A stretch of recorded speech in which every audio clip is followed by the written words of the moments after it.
This is the hardcore legend, Mick Foley. Well, hello and welcome to Give Me a Oh Yeah. I hope everyone there, right there in Yorkshire, is having a nice day. Bang, bang. Have a nice day. Yeah.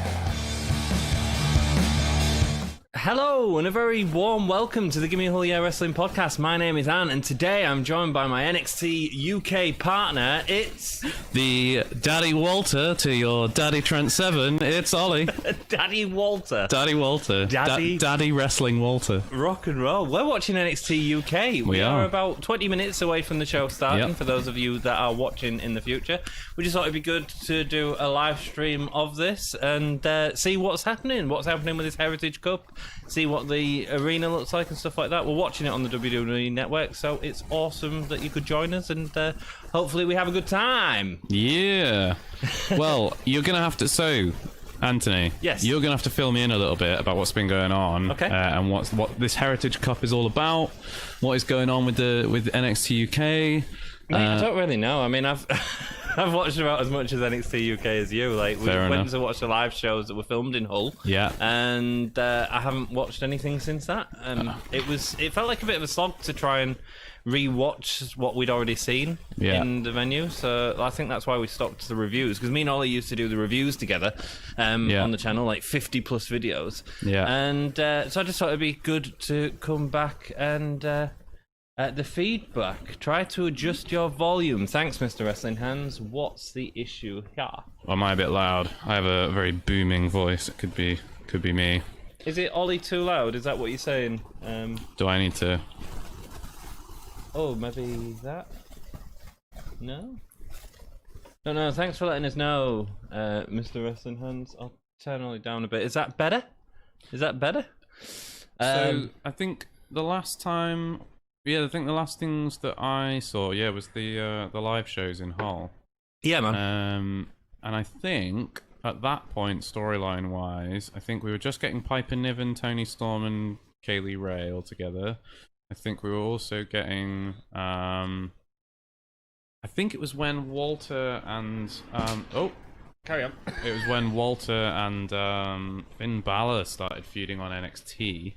Yeah, man. Which was a bit weird. There was also a storyline with Walter and Ilya Dragunov, I think, as well. Oh, yeah, that was kind of fizzling around. Yeah, because we saw that Coffee involved, and in Hull they had the street fight for Ilya Dragunov and Alexander Wolf. And that was really cool. That was good. It was really cool. There was a lot of good matches there. There was, yeah. It was just going back for it all, and I got a bit upset with WWE programming to the point where I deleted my network.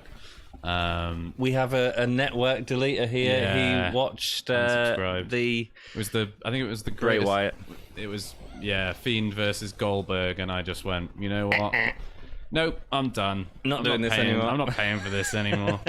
But it's nice to be back. It's really nice to be watching NXT UK with you again. I know, right? It's nice to be back on the channel. Thank you for having me back on. Oh, you're welcome, man. It's really pleasant to be here again. Oh, it's nice. I'm excited about NXT UK because NXT UK was always good.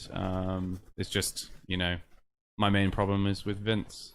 Come at me, Vince. My beef is with Vince. Yeah, my beef is we have... Obviously, we've got a few people in chat. We've got Mr. Wrestling Hands, Janelle. Thank you for joining us. Hello, Janelle. Dom's joined us at one point. Hello, Dom. Hello, Dom. Thank to see you soon, mate. Join the Dark Order, says Mr. Wrestling Hands. Indeed, we are all part of the Dark Order. Mr. Wrestling Hands says, Walter. Yeah, man. Walter rocks. Walter is great. Big Daddy Walter. Big Daddy Wrestling Walter. Indeed. Mr. Wrestling Hands. Finn versus Walter. Champion versus champion. We need to see that. That would be absolutely sick. That was obviously supposed to happen at Cardiff 2, was it? Yeah. We didn't get it. Was we supposed to get Becky Lynch and Tony Storm? Was that rumoured as well? I don't know. I didn't hear that one. Damn these worldwide pandemics, man. I know. I hope everybody's been safe in the pandemic. Yeah, man. We're socially distancing, aren't we, Anthony? We've got a setup. 2 meters we're both in the same room. Yeah. So we can both watch and talk and all that stuff, but we won't be sharing air. sharing our spit. Yeah. Kobe talks about wrestling, joins us. Hey Kobe, hope What's you're up? all good, my friend. Keep up your good work on your channel, man. I know it's difficult now you've gone back to school to get the videos out as quick as you are, but you're still doing a great job, so keep it up, Kobe. Keep it up. Do it. Do it. Currently on the network is one of the matches that we watched and reviewed a long time ago. Yeah. And that is the Walter versus Trent Seven from Download Festival. What a good match. What a cracking match. This is one of them real underrated gems on NXT UK. It was outstanding, and the build for it was fantastic as well. And it's almost a shame that it was kind of used as a build for Walter Tyler Bate. Like, that's really what it was there to do, was to sell that title match at TakeOver. But really, like, I think for me, I've been high on Trent Seven since, you know, day one. He's just so good on the mic, and he tells a great story in ring. But I think this was a real, like, you know, a real pinnacle moment for Trent Seven doing this match. I think it was, yeah. I think it was outstanding. And we both like Trent Seven, but this really, he can tell a story in a ring, man. He can tell such a good story. I was actually at this Download Festival. I'd gone to some of the other tapings, but I must have been watching a band when this happened, and I sort of regret not watching it. Yeah. That weekend I saw Shayna Baszler as well, and Adam Cole was there. They do like dark matches, which is really cool. Mr. Wrestling Hands asks, who are the NXT UK tag champs again? It is Mark Coffey and Wolfgang at the moment, I believe. Yeah, I believe it is Gallus. Gallus. Still, yeah. Don't know what's happening with Joe Coffey. Obviously, he was part of the Speaking Out movement, so no idea. I guess we might find out if they leave him off this show that's coming up. Then maybe that might be an indicator of Joe Coffey's future. I don't know. We know that the two that were fired from NXT UK in terms of talent was Travis Banks and El Ligero. Yeah. So we know that they're no longer in the show, but it's going to be a good show anyway. Are you guys watching it with us? Are you excited to watch it with us? Are you excited for NXT UK to be back? It'd be awesome. I am. Despite my falling out with the WWE in general, I say it like it was on both sides. Like they sent me a text going, they don't give a Ollie, damn. mate, are you all right? No, I'm not watching anymore, Vince. You've done my head in. No, yeah, like I think, you know, I'm excited to be back for NXT UK. I like to represent. You know, I like the representation of UK wrestling. I'm really excited about this. So the one thing I do know about this this tournament we're getting is that it's going to be a British rounds tournament, right? They're doing they are doing a British round match. So that's really exciting. I was watching a little bit with William Regal earlier. Do you know what? I call him Steven Regal because I've been playing Total Elite Wrestling. Is it Total Elite Wrestling? TEW, they're like the booking game. Oh, okay. I've been playing a bit of that. Have you? Is it any good? Yeah, it's really good. But one of the databases is from like WCW like early 1990s, and he's Steven Regal then. So it's like now TEW. That's the desktop one, isn't it? Yeah. It's good actually. I was debating doing a series on the channel, or whether or not. I've been running an AEW one as well. Nice. It's been fun. Yeah, nice. I had MJF. I managed to get Pac, Austin Aries, Bianca Blair. And who else was in it? But as a stable called the Borstards, let's say they were called the Borstards. It was great. It all just worked out perfectly. Nice, sounds good, man. I need to have a check into that. Is it fun? Yeah, it's really good fun. Like it takes a little while to get used to, but like once you kind of get the hang of it, it's great. I'll have to check that out.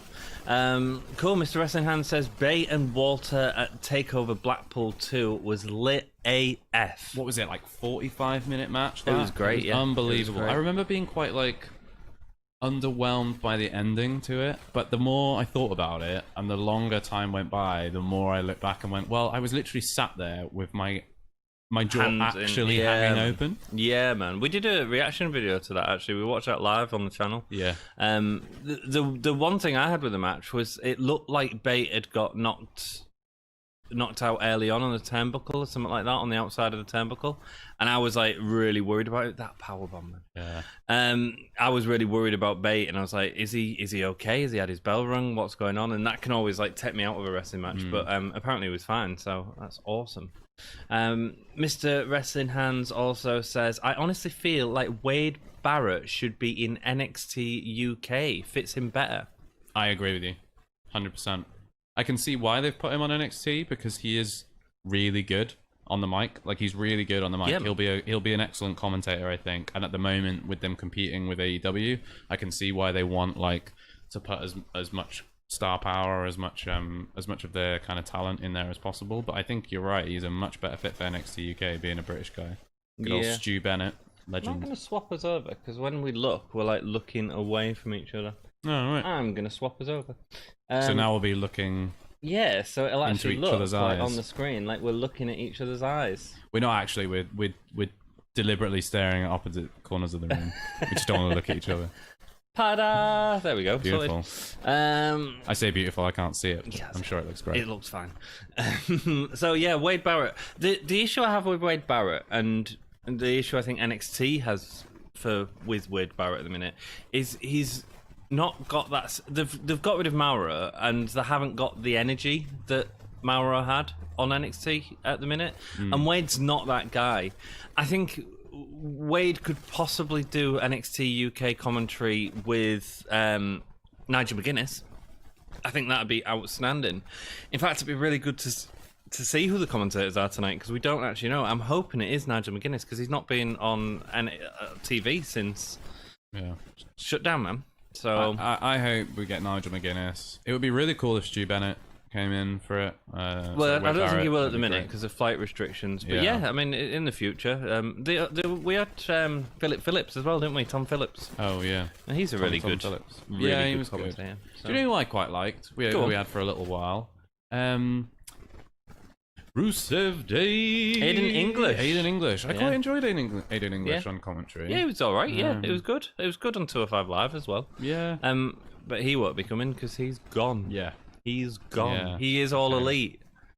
Do you think? Yeah, he will be. Do you think? Yeah. I hope not. I don't want AEW to become WWE light. I think at this wedding, they're going to have a wedding singer. And it's going to be Aiden English. Whether they actually sign him up for a full contract or not. But also, Aiden English has a lot of ties with the Guerrero family.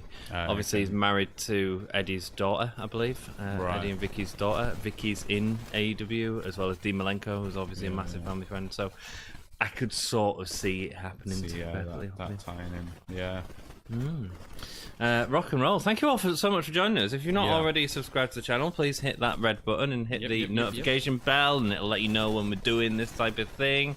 We're about 8 minutes away from watching the return of NXT UK. Have you seen the arena they're using? Is it the BT Sport Arena? BT Sport Arena. I've seen a few images. I saw the video started playing on Twitter, and I was like, I'm going to avoid this. Okay. But is it good? I think it looks really interesting. It almost looks like a kind of news round studio. Do you know news round? All in the way that they've got like all the different you know when news round had that thing where they like would have the camera pan across and there'd be somebody talking about like something over there, and then time, go to the next bit. Well, it's got like a kind of bit where it looks like they could do promos on one side, and then the ring's just kind of like there, like just sort of like you could turn the camera 90 degrees and you go from studio promo section to like to ring. Bizarre. Yeah, but it looks really interesting. Yeah, it looks clean. Yeah, I sort of wish they'd done something with fans outdoor, something like that. I know in the UK there's a boxing promotion who's done an outdoor event with fans, which looked safe enough. Yeah. So I sort of wish they'd done that, really. But hey ho. Oh, you might see it actually on here. Yeah, basically it's what I've seen. Just little bits of it. Niven and Kaylee Ray obviously still going. There was a segment where it looks like Kaylee Ray's attacked Toni Storm to get her out of the title picture, because they had a triple threat, didn't they, at Cardiff? Did they? Yeah. Niven, Kaylee Ray, and Toni Storm. I don't think we rated it very much. Yeah, I vaguely remember. To be honest with you, it's been so long. It's been so long since I watched anything. It has, man. It has. But I'm glad it's back. I'm glad that it survived. Do you know what I mean? There was like a real possibility, I think, that it could have gone to the cutting room floor during COVID, considering how many people they've released and then also all the speak out stuff, and then there's been very little indication from the government about what's going on, and it's been like really confusing. It wouldn't have surprised me if it had just gone like on hiatus, and then just disappeared. Yeah, performing arts in general, like in the UK, we both work in performing arts, and it's just been devastated, man. Yeah, devastated. That industry has been ruined by COVID, but it has. But hey, it's still here. It's come back. It's back. So the last British rounds match that we watched was actually Sid Scala and Cassius Ohno. That's the only British rounds match that I remember them having in NXT UK. So it's interesting now that they're doing a full tournament on it. There's some good guys in the tournament as well. You've got like Joseph Connors in there. Can't wait to see him. I don't think he'll be winning, but I can't believe they released Cassius Ohno, you know. Can't believe it. He's one of their best talent and he's gone. I agree. I think it's nuts. How can you release Cassius Ohno? Well, it might have been he. Might not have been happy as well, man. It might have been he's not happy. I just saw Joe Coffey on that. Yes, I think he is still with the company. Yeah, obviously, like they're speaking out. Like if nothing's being found and stuff like that, then that's fair enough. True. It's an indication, I suppose, isn't it, of at least how any investigations or whatever going. If they're keeping him in the promotional material, then they presumably haven't found anything like really damning yet. Yeah, absolutely. And I don't know the Joe Coffey case. I can't remember the ins and outs of it. I know Velveteen Dream, obviously, when we're doing the watch-alongs, I've decided I'm not watching his matches anymore. Oh, right. Yeah, not happy with the whole investigation side of it. Like, Triple H came out and said, there's been an investigation and that's not why he was off TV and all this sort of rubbish. And then one of the victims of speaking out said, well, that's interesting because nobody contacted me. I was like, that's not very good, man. No. Not happy with that. So I was like, screw it. You know what? I'll take my own little stand. Fair enough. I haven't watched an NXT match since In Your House. Okay. I did watch that. Apparently a good match last night. I need to catch up on it yet. But they had Shotzi Blackheart versus Io Shirai, which is apparently one of the best women's matches of this year. All right. Jack has arrived. Jack, welcome, mate. What's up, Jack? Don't apologise for being late. It's all good. Can Wade not late. get here? It's not started. It's not started yet. Start for another 3 minutes. You're all good, mate. Dude. It's not started. Mr. Wrestling Hands, I'd like Kaylee Ray, but she's not featured that much. It's interesting. We said this, didn't we? Yeah, the women's division. Like we've not been happy with the way that they booked the women's division. Like they had some serious talent. Ginny as one example of that is serious talent. The stories were just a bit lackluster, weren't they, dude? Yeah, I think they've had a real problem with the women's division in that like they haven't really known how to book their champions. Yeah. So like Rhea Ripley was a perfect opportunity for an incredibly dominant, brutal champion. She was. Under which you could then build like some real babyface stars. You know, like watching Xia Brookside or someone with that kind of like likability. She's got talent. Like there's loads of potential in Xia Brookside. Watching someone like her build up a storyline kind of side by side with someone like Rhea Ripley, where you know Rhea's dominating person after person after person, and Xia has to work her butt off every single night to try and get to that point. When she finally topples that mountain, it's a star-making moment for Xia Brookside, and Rhea Ripley's looked dominant the whole way through, and you can put people over in the intermediate time. Yep. But what they did instead was they put the title on Rhea Ripley and then had a squash a load selling of all over. week. Well, she squashed a few people, but she was selling to everybody, like oversell. Like she was getting like, you know, way too much offense. Competitive matches. Yeah, man. She Agreed. should have been more dominant, and it's it's not her fault. It's the way she's been booked. Yeah. But, you know, that was happening a lot, and then you know Toni Storm won the title back, and then we thought, oh great, a Toni Storm, and that was lackluster as well. Yeah. And then it was Kaylee Ray and Toni Storm, and they were best friends in Australia. And then for some reason they weren't anymore, and there was a reason why, but we weren't told why. And maybe they've since revealed why, but I don't know. There was just it just felt like they were It felt like it was an afterthought. Yeah, I agree completely, man. I agree. And it's a shame. It was a shame, especially with the talent that they had in there. Yeah. Cool. Jack says, yes, COVID has destroyed performing arts, but I imagine it'll bounce back in 2021. I absolutely hope so. That would be lovely. It'd be good to get people back in venues again. Nice to have some money in our pockets. Well, yeah, there's that as well. Yeah. Where can we see it? Where can we see what, Jack? Where can we see it? What have we just talked about? Are you on about NXT UK? NXT UK is on the network, if that's what you mean, my friend. Yeah.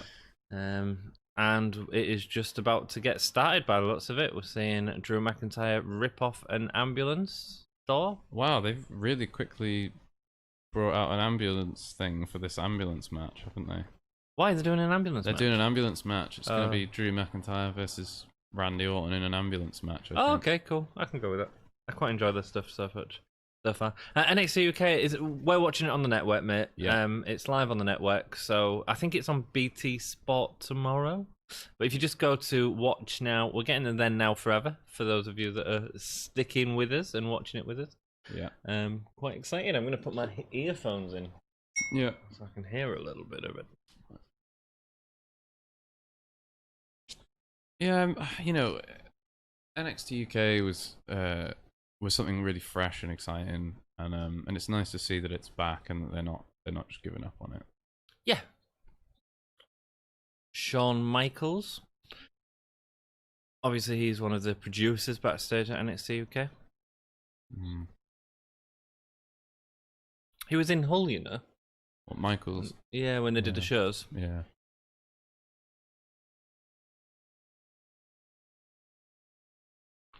Yeah, that's the studio. I mean, it's clean. Yeah. It's clean.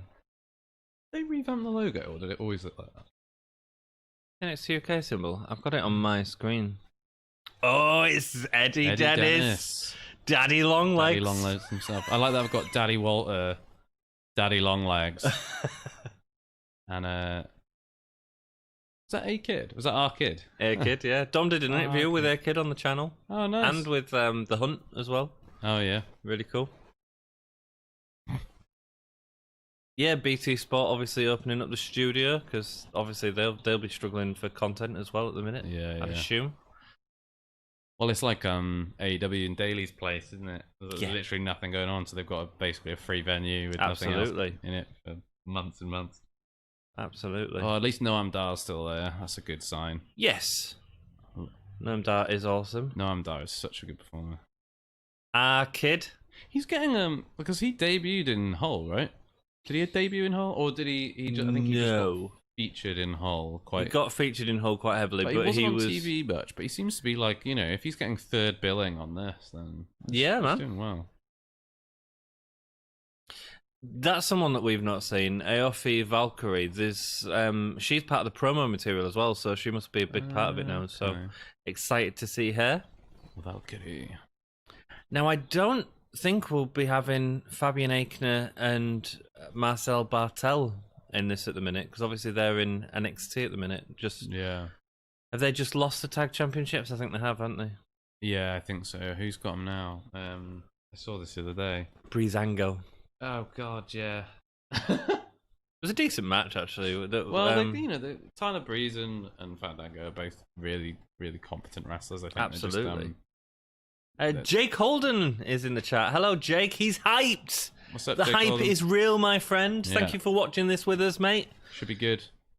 Appreciate it. See what I mean about the studio? Like, it looks like it's got like it's got all the screens and like a promo section on one side. Yeah, it's a bit bizarre, isn't it? But that'll be where they normally do sort of sport talk and stuff like that, I'd assume, in BT Sport. Oh, new titles, new music. Well, I assume there's people they've had to remove. Say again, mate. So I assume there's people they've had to remove. Yeah, yeah. There's a few faces there that I don't recognise, actually. Yeah, man, and we're only like one tapings behind this as well, so yeah. That looks pretty good. No, it's fun. Yeah, it's clean. Yeah. British wrestling fans make British wrestling dudes. Yeah. COVID is the ultimate heel. Indeed, it is, Jack. It is the ultimate heel. There has never been another heel that has written basically wrestling off of television. 뭐maybe MJF is better. Who's a better heel, MJF or COVID? It's a real toss-up. Oh, old Sid Scala with his Lego hairs in the ring. Oh, Sid. Nice to see you, mate. Jake Holden says NXT UK is his favourite wrestling show. Dude, we like reviewed it like for 52 episodes on the channel. We loved it. We loved it. Great to see it back. And then I just think AEW was a little bit more exciting for us.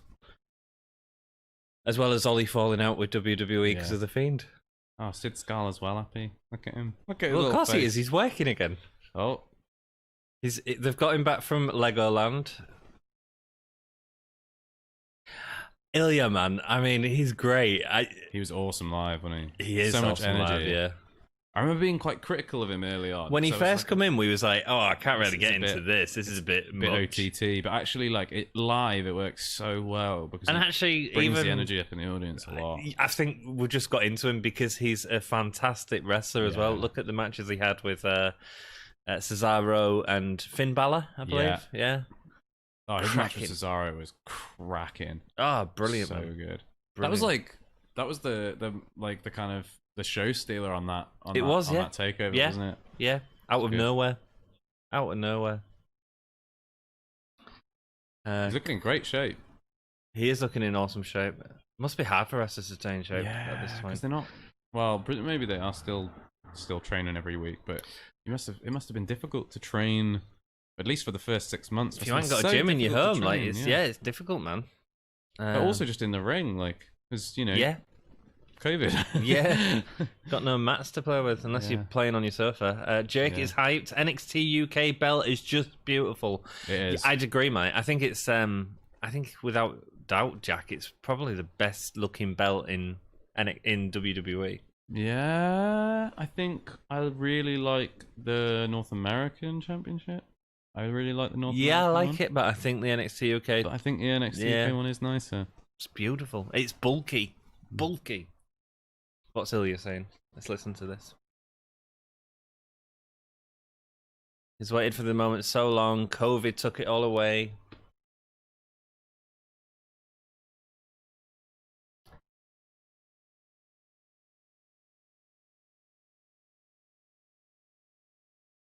Oh, Noam Daz come out with the Maradona hair. Yeah, is that Maradona hair? It looks like an old woman's hair. Yeah, Maradona hair. Oh my god! Just diving straight away, no messing about. Nice.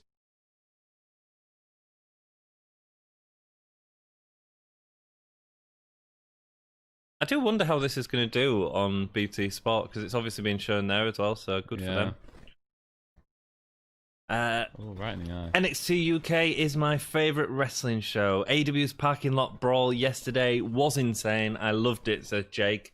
Jake, 100% agree. I still haven't seen it yet. Mate, match of the year contender, Ollie. I watched almost all the show, and then my stream started buffering.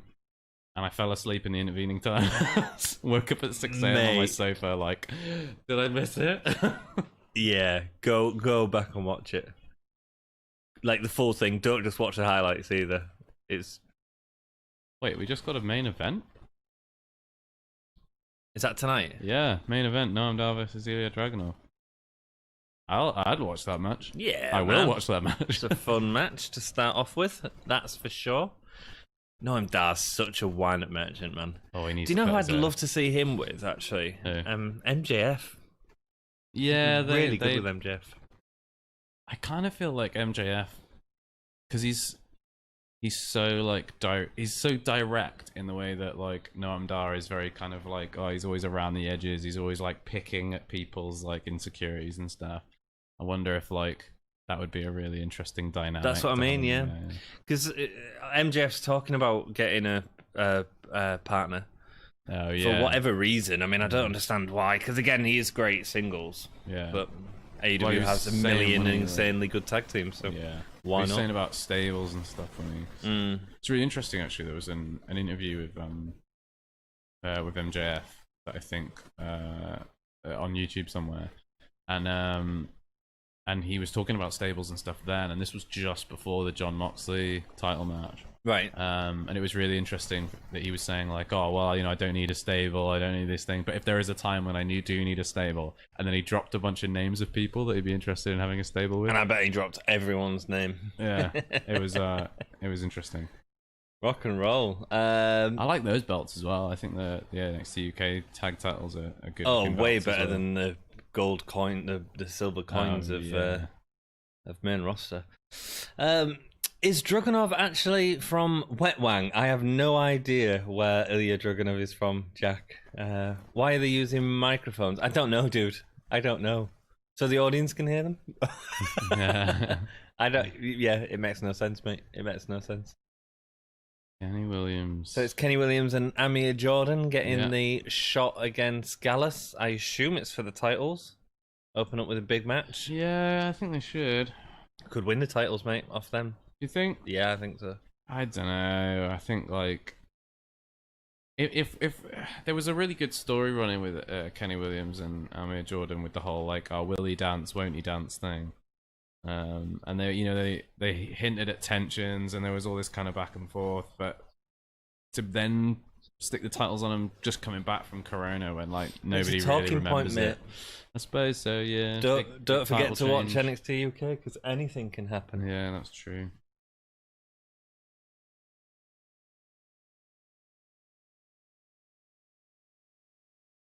First match in 6 months, Ollie. Crazy, isn't it? It's what you want, though, isn't it? You want guys that you can trust to put on a solid match, don't you? And like both tag teams are super capable of that. Yeah, Matt Coffey's got a lot better. I didn't rate him much a year ago, but he's got a lot better. That triple threat tag match was absolutely really sick. good. Oh. Yeah, and they did absolutely everything they needed to do there. I think. Yeah. Like, they're not flippy dippy kind of wrestlers, are they? No, absolutely not. No. I think it's nice to have like a big kind of couple of big chunky guys there, like just to add a different dynamic and a different element to a match like that. Indeed, the Bangra bad boy. That's Nigel McGuinness. Yeah. Way, Nigel McGuinness back on WWE TV. Awesome. Yeah. Who we got? We got Nigel McGuinness. Who else is on there? I hear the other guy. Matt Coffey, obviously COVID's been difficult to him. He hasn't tanned in between his legs very well. When he bent over, there's like a white patch just on his like upper thigh.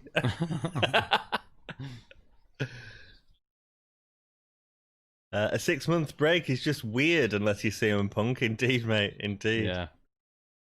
Was you watching NXT UK, Jack? Before we all shut down, we didn't. I didn't watch it for a while. No, yeah, I stopped for a bit. But then we was at the tapings in November, yeah. So we've seen them 6. I think we're basically about 6 matches, 6 tapings behind yeah. Basically. I don't feel like we've missed much because Gallus is still champs, Walter's still champ, Kaylee Ray's still champ, and we would have watched the pay-per-view anyway. Yeah. So. It's good to be back and good to be watching this for you guys. Yeah. Hello, Zandel. Welcome. Hope all is well with you, friend. Welcome, welcome. Welcome, welcome. If you don't know, this is Ollie. We used to do NXT UK reviews together, so I thought, what more appropriate? Spare of the moment. I messaged him about half an hour ago and said, dude, should we do this? I was like, hey, do you know what? I didn't even know NXT UK was on tonight. I knew that it was coming back, but I had no idea when it was coming back. And yeah, it's nice to be back. It's nice to be back watching NXT UK again. Indeed, mate. I don't know how regular this will be. We'll see what we can do, basically, depending on our timings and stuff like that. And but if we enjoy it, we'll probably do more, or one of us will do more, or something like that. That's all good. That was a heavy clothesline. Yeah. It's like in the first Harry Potter film, that massive troll with the club just smashing stuff. That's what it reminded me of. Did you just compare Wolfgang to a troll from Harry Potter? Some 20-year-old CGI? Yeah. Cool. Wolfgang does look like 20-year-old CGI. He doesn't. Wolfgang looks great. He looks like a big, fierce Viking. That's what he looks like. Wolfgang's really charismatic, actually, in live. Like, really good live. Oh, he was great. He was like really good. Constantly in it with the crowd. Yeah. Again, a guy that I never rated as much on TV, but then live, he was like banging. Amazing, yeah. He's a consummate professional, isn't he? Zandel says that he says hello, Ollie. Hello. And he says that he's so happy that NXT UK is back. We are, mate. It's nice to see the world coming back to normal, and this is like one more step in it, isn't it? I suppose. Yeah. It feels like a nice indictment on kind of like the future of wrestling. Like, I feel like they wouldn't have done this unless they knew there was a future in it, and unless they knew they were sticking with it. You know and unless they could do it safe as well. Yeah, and, you know, that's... You know, this is extra safe. There's no audience. Yeah. So good. Zandel says WWE need to give more attention to NXT UK. I agree with you. Yeah. I agree with you. Part of the issue with NXT UK that I think you'd agree with this, Ollie, is it started to become one match episodes. Yeah. And what I mean by that is there was a load of junk and then a main event which meant something. Yeah. And hopefully they can get away from that stigma, because it's only an hour show, you know? It's only an hour show. Give us some good storylines top to bottom, you know? That's it. If you've only got an hour to fill and you've got that much talent, there should be no filler. No. There really shouldn't be any filler in Agreed. that kind of show. Agreed completely, mate. You know, if this was a B show to a main kind of like NXT UK roster thing, then I could understand, you know, an hour long, you know, like main event or Superstars when that was on or whatever. You just chuck a bunch of wrestlers in the ring and see what happens. But when this is the flagship show for NXT UK brand, there shouldn't be a wasted moment on it. No, not for an hour long show. You know, make it as there has been moments where NXT UK has been that great hour show, but there was certainly a run of guff, basically. Yeah. In my opinion. Oh no, I'm with you. Like, I remember just being kind of quite bored of, like, when you're watching an episode of television, whatever it is, and if you're bored for like more than 30% of it, then it starts to feel like wasted investment of time. Do you know what I mean? And it starts to feel like work as well, man. Yeah, absolutely. And wrestling shouldn't feel like work. Shouldn't feel like work to watch it. It can be worked. Yeah. Oh yeah. But I don't know how they worked that spot last night in that parking lot brawl. Don't tell me. I'm going to watch it tonight. I was watching it and I was going, how did that not really hurt? Well, it will have done, probably. Whatever it was. How did that not really hurt? It will have done. It was the sentons and stuff that I'm talking about. I'm not going to spoil it for you, Ollie, but... My goodness. Yeah, watch the full thing, mate. Don't watch the highlights. No, I will watch it. Oh, brilliant! I mean, like I watched up to that match, and yeah, my stream went buffering, and I fell asleep in the intervening time. So I woke up at 6 a.m. really confused, like. Well, I've had to buy Fight now to watch it as well. Oh yeah. With his live streaming, we wanted to make sure we've got a version of it to watch. You know? Yeah. But can I say, says Zandel, NXT UK takeovers are just as insane as main NXT takeovers. Oh yeah, without doubt. I'd say in some cases they've been better. Yeah, I think for me NXT takeovers, especially during this COVID era, have been a bit lackluster. Yeah, I watched In Your House. That's more or less the only NXT I've watched in quite a while. Okay, and cool. I remember just being like, oh, this is fine. This is fine, but a lot of these. Not takeover though. A lot of these matches could have been main events on NXT 2 years ago. Yeah, do you know what I mean? Like not you go 2 years ago, the takeovers were of such an unbelievable quality. Yeah. I mean, I don't set loads of store by Dave Meltzer reviews, but you know, you look at the kind of the match ratings from most of those takeovers, and you get unbelievable reviews. And they were outstanding. Yeah, match of the year candidates almost every single match. And I don't think that they've maintained that in the last I'd agree. year or so, couple of years maybe. But Kenny NXT Williams, UK, sorry, go on. A lot of their takeovers have been phenomenal. There's been a couple of off matches, but we've only had like two. We've had we had Blackpool, and then we had Cardiff, and then Blackpool 2.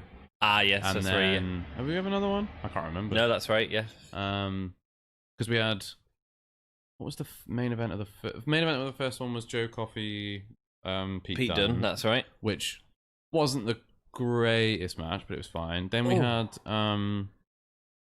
what did we have at Cardiff? Cardiff was Walter Tyler Bate. Tyler Bate, I think. Yeah. And then what was Blackpool 2? Was Walter Joe Coffey, wasn't it? No, Cardiff was Walter Pete Dunne, wasn't it? No, that was at Takeover. The American Takeover.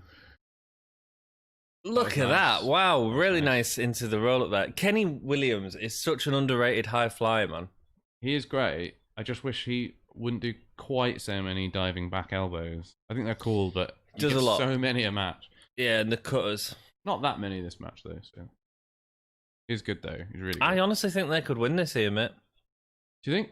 Yeah, I think if you're gonna start afresh and get people talking, are Gallus heel again? Because they went face for a little while. They were facing Hull. Yeah, it seems that way, doesn't it? Yeah, because obviously they were building up to Joe Coffey and Walter in that. Yeah, so I guess they went face by proxy. Yeah. Nice to see Matt Coffey doing more. Actually, he's done a lot more already in this match than he did in the past. He's good. I like him. I think he's got a cool. He's got a kind of cool build for it. Like I think he looks athletic, but also just like real. A bloke you'd meet in the pub and have a pint with. Yeah. Like he could really heft some breeze blocks around. Do you know what I mean? What happened to that dude on NXT UK, the brawler? Oh, the guy that had the little kosh and like a Peaky Blinders hat. Yeah, man. He was not Rich Holland. No, I'm about. Who do you mean? Oh, the guy who was tag teaming with Senton. Jesus for a while. That was nice. What was his name? Is that it? Oh, Wolfgang makes a save and then realizes he's hit Matt Coffey and gives him a little rub on the head. Oh, you're all right, mate. You're all right, mate. I'm sorry, boss. Saxon Suxley, that was it. No, not Saxon. No, but he was tag teaming with him. Teaming with Saxon Suxley. Yeah. His name. Oh, I've completely forgotten it. Well, I mean, yeah, he kind of debuted early days. This has got to be it. I've not seen him in a long time. I don't think he's still with him. Tyson T-Bone. Oh, Tyson T-Bone. Well played, mate. You've got it. That's it. That is it, yeah. 3. Yeah. Not a massive fan of the finisher, I'll be honest, with Gallus. Oh, the kind of Pele kick sort of thing with the power slam and... Yeah, it doesn't... I don't hate it. I don't think it's particular... it's not like... It's no Meltzer driver, is it? But, no, it's one of them moves where it's just like I'm gonna do a power slam and you just do the separate move. Beforehand, yeah. I don't really like that. Yeah, a decent match to start off with, man. Decent match. Yeah, good. You're right. Kenny Williams wasn't doing as much sort of springboard as he normally does in that one. I think they had a really solid show in there. It was good. It was a good match. What did you guys think? Nice to see NXT UK return. Let's go into the comments. Oh, you guys have got loads. I was banned from NXT UK as Walter is scared of me. Understandable, Jack. I'm scared of you, to be perfectly honest. Here come the South Wales culture. Subculture. Yeah. The South Wales wet wipes, I think we call them. The Welsh wet wipes. I'm allowed to say it. I'm Welsh. I'm allowed to say it. The Welsh wet wipes. The tag team division's coming out. They are. Pretty Deadly there. It's Pretty Deadly. We've also got... The Wash the Hair. The Hunt. The Hunt, Gotta be really careful about how you say that one. And then who have we got there? I miss the other two.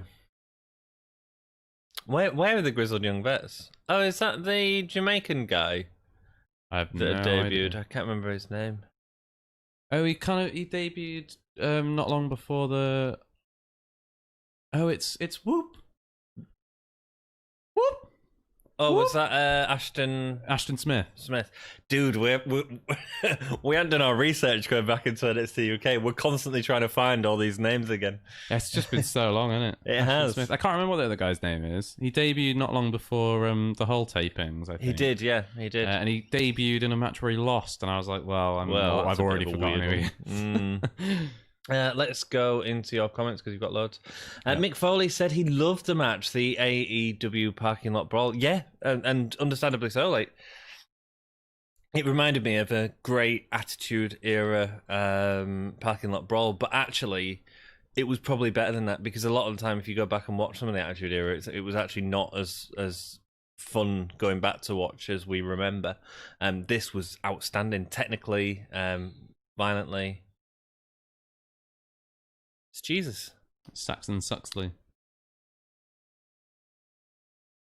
They're letting him talk, though.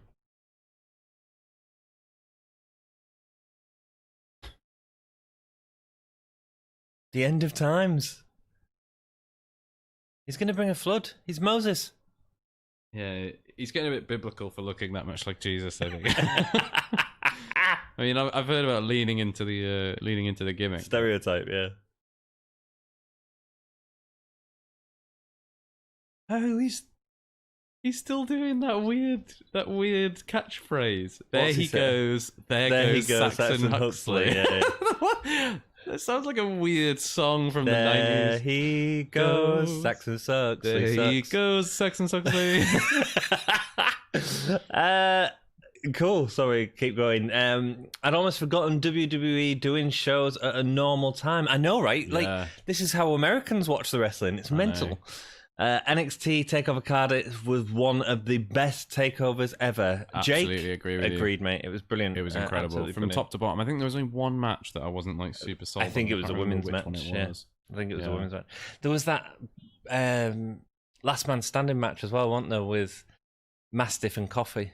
Yeah, that was really good. That was good.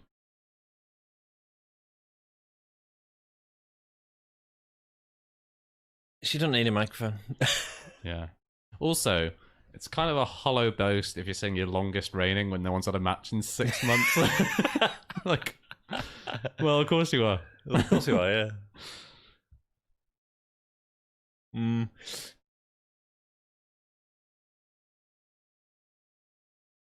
Her and Piper Niven had some wonderful matches in, like, ICW. World of Sport as well. They had some great matches there. The Scottish League, I think it's ICW.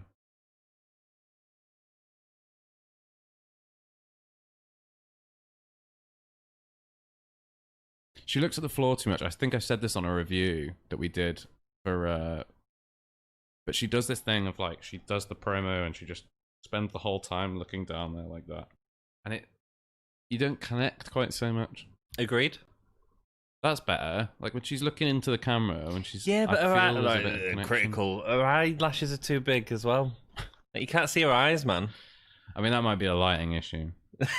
It could be. If they've not got enough low light, then yeah, everybody's faces are gonna like look like pandas, aren't they? Indeed.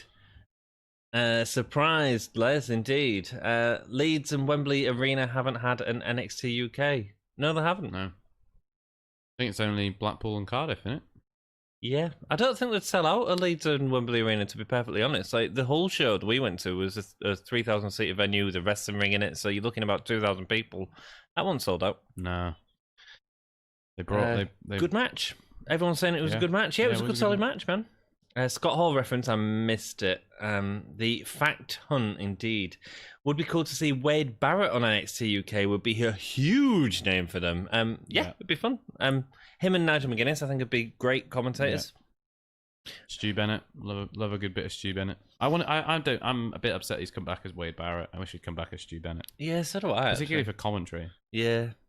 Unless they're bringing back the Bad News Barrett thing. If they bring back Bad News Barrett, then I'll be really excited. Were you watching for Bad News Barrett? I haven't seen much of him, but I'm sure at some point he'll say, amazing, right? I'm afraid I've got some bad news. He'd bring out a gavel, which doesn't make any sense because British courts have never used a gavel, it's a totally an American thing. It makes absolutely no sense whatsoever. But he'd come out with a gavel and he'd bang it, and then they started putting him on on a winch lift thing on like a yeah. I've what seen they that. called like a genie. A genie, yeah. And he'd go all the way up. I'm afraid I've got some bad news. And the reason why they got rid of him was because he got over as a heel.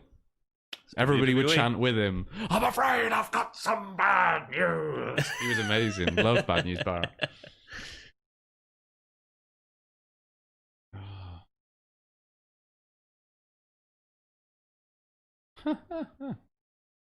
There's a good impact sound there. It was nice. Yeah, but I mean, she was actually trying to punch come him. on. It is a little bit signposting to go, you should know better than to trust me. Yeah. Are you ready to catch this? Yeah. You ready for me to punch you in the head? Oh. You couldn't say anything more obvious that you're about to punch someone than, you should never trust me.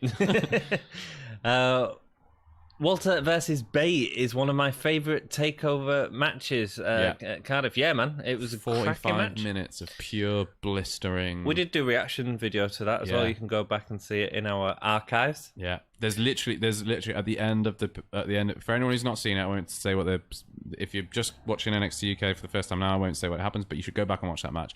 But if you watch our reactions, just look for my mouth at the end of that match, because it was genuinely hanging open, and it wasn't an affectation. I was literally blown away by the ending in the way that it ended. I was really shocked. It was really good. So at the time, I was furious, but looking back, it was one of those things where looking back, it was really good. It was great. It was a great match. Yeah, NXT UK's had some wicked matches, especially at the takeovers. Some of the tag matches were incredible. So one of the matches I was watching just before this is one of the underrated WWE gems. It seriously is Walter versus Trent Seven at Download Festival. I can't remember which episode it is, but that is really worth going back and checking out. It's wonderful. It's a good match. Trent Seven is class. Cracking storyteller, man. I love it. Like his facial expressions, his kind of, he does the same thing that Pete Dunne does, the same thing that Tyler Bate does, which is like, you know, when a wrestler goes down on the floor, if you were actually in a fight, you'd be like, even when you were hurting, you'd be trying to fight back. Yeah. And you see them like on the ground, like trying to kick Walter in the shins and stuff, just like trying to keep him off. And it's and it just gives you that extra element of ring psychology that you don't get in a lot of matches. That's right, it's really good. Isla Dawn. Isla Dawn's new entrance gear looks banging. That's cool. It's very there's a show that I don't particularly like it, but it's about like, I think it's called something like Fairy Tales or something, and it's like all based on, it's like a kind of based on fables and stuff. And there's it might be called Fable actually. But there's like a red witch, the one who tries to kill Snow White with a poison apple or whatever. It's very like she is still the White Witch, is she? Dude, hey, that's a way better presentation than she has been before. Yeah, way better presentation. Still got her old ring gear. No, I think it's new. I think that's new. I think I think it's a similar design, but I think it's new. I don't remember her wearing anything quite. She had like a white one with like triangles cut out the side. She did, yeah. I think before. I think it still needs updating a bit. Hands down, Jake, best match at Cardiff. Indeed, it was great, Jake and Zando. Jake says, yeah, Wade in NXT UK would be great. It could be cool. Yeah. NXT USA sold out Wembley Arena years ago. Cool, Jack. I just don't know if NXT UK would. I'm looking forward to seeing her. We've not seen her before. Yeah. And again, that entrance is cool as. Cool AF. Iive, is that how you pronounce that? I don't know. I had an Irish friend called Ema, but it was not spelled anything like that. Who's the ref? I've not seen her before. The Valkyrie thing's cool. Yeah, it is, yeah. A lot of hairs in the arena. You gonna let that clear up? Yeah. B&B was excellent. Indeed, it was. Decorum. He was stopped for being too good. He was. Yeah. Is Niven versus Ray this week or next week? I believe it's next week, Jake. Yeah. Walter is the perfect mix of old school and new school, in your opinion. That's an awesome opinion. I agree. I love Walter. 100% with you on that. Love Walter has got. I'm amazed that they haven't done more with him, if I'm honest. Yeah, I am. Because he's got everything. He's got everything. I don't expect him to be on main roster just because if he doesn't want to leave the country that he lives in. And NXT UK do one day of tapings every 6 weeks, and it works for him. So good for him. Power to him. Absolutely power to him. That was cool. Some good chain wrestling. Isla Dawn looking real crisp. She is. She's lost a bit of weight actually as well, or leaned up. Yeah, maybe. She's like her chain wrestling was incredibly crisp there.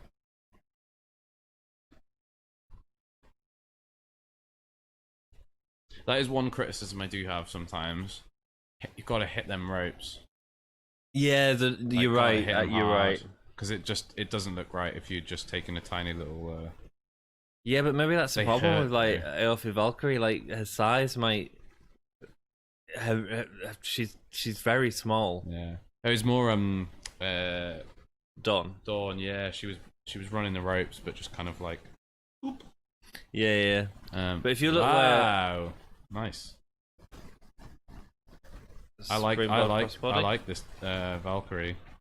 Yeah, they're putting a lot into her. She's cool. I like the referee. Can we? Fabulous. Zandel, I have to say, as an American, I love the British style wrestling better than American style, just because of how unique it is and different. Well, I think it's probably, Zandel, that we've not had it. We've not seen it for as much in wrestling in recent years, and yeah. I think it's been refreshing. Yeah. I think people like Pete Dunne and Tyler Bate, that British strong style, has been really refreshing to all wrestling fans. You know. Yeah. It's really unique, and yeah, you're right. You don't get it in the mainstream, do you? Really, you know, like if you watch matches on Raw, you're not going to get a kind of British. Yeah, style. if you go 10 years ago, what British strong style would you see on? You know, I mean, British wrestlers, but not necessarily a style. Yeah, I mean, if you're going to like house shows or like indie events and stuff in the UK, you kind of can see much more of that kind of stuff. But you know, you look at the British Rounds match with Cassius Ohno. That was amazing. It was great. Really good match, yeah. And Cassius Ohno demonstrating why he's one of the best wrestlers in the world. Yeah, I think again, I know it's obvious to say, but I think he's going to end up in AEW. Do you think? Yeah, he's got a lot of friends in there, man. Young Bucks, stuff like that. Chris Hero, and he everywhere else. Wrestled with Chris Hero for years, you know. Yeah. What's the capacity of Wembley Arena, if any of you guys know? I don't know, Jake. I know they've got 2 different sites, haven't they, at Wembley Arena? Do you know what? Never been to Wembley Arena. Have you not? I have no idea. Have I? I don't know if I have or not. I think Leeds is like, is it 8,000? No, Arena? Leeds is it can go up to 13,000, I think. Oh right, it's massive. I saw a NXT house show in Leeds Arena. It's a little bit unsure. It's not as clean as this match was not as clean as it started out. No, there's like a few kind of awkward moments, but like when it feels like they're just not quite on the same page, and when they are, it's really good. Yeah. I tell you one thing I do like about, I don't want to murder a name. Iive? Just go with Valkyrie. Valkyrie. Thank you. Because I'm not going to try either. The one thing I really like about her is her facial expressions. Oh yeah. She's really strong in facials.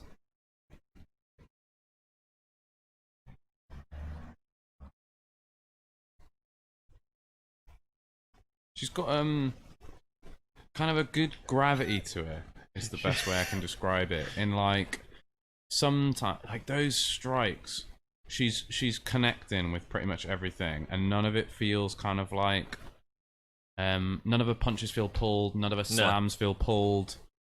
She's hitting the mat hard. She's really bumping around, and I don't know if it's they've just mic'd the mat really well. I'll be honest, Ollie. I think her size is really working against her. There was a point where she was like, "Oh, she's got blood."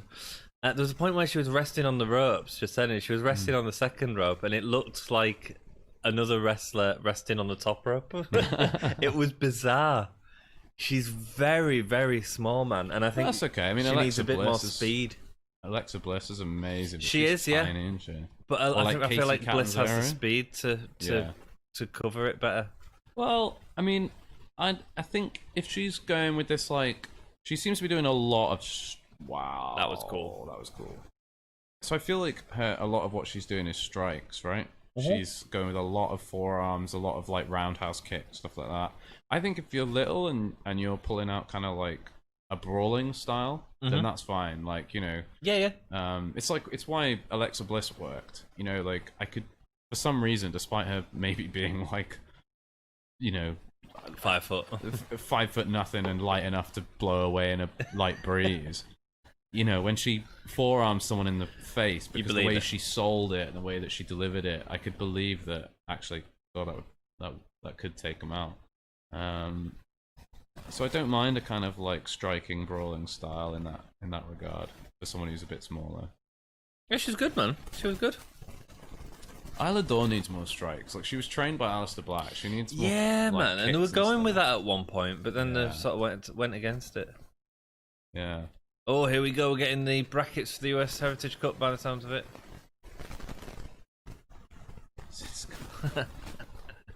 How many words do you think we're going to get out of Johnny?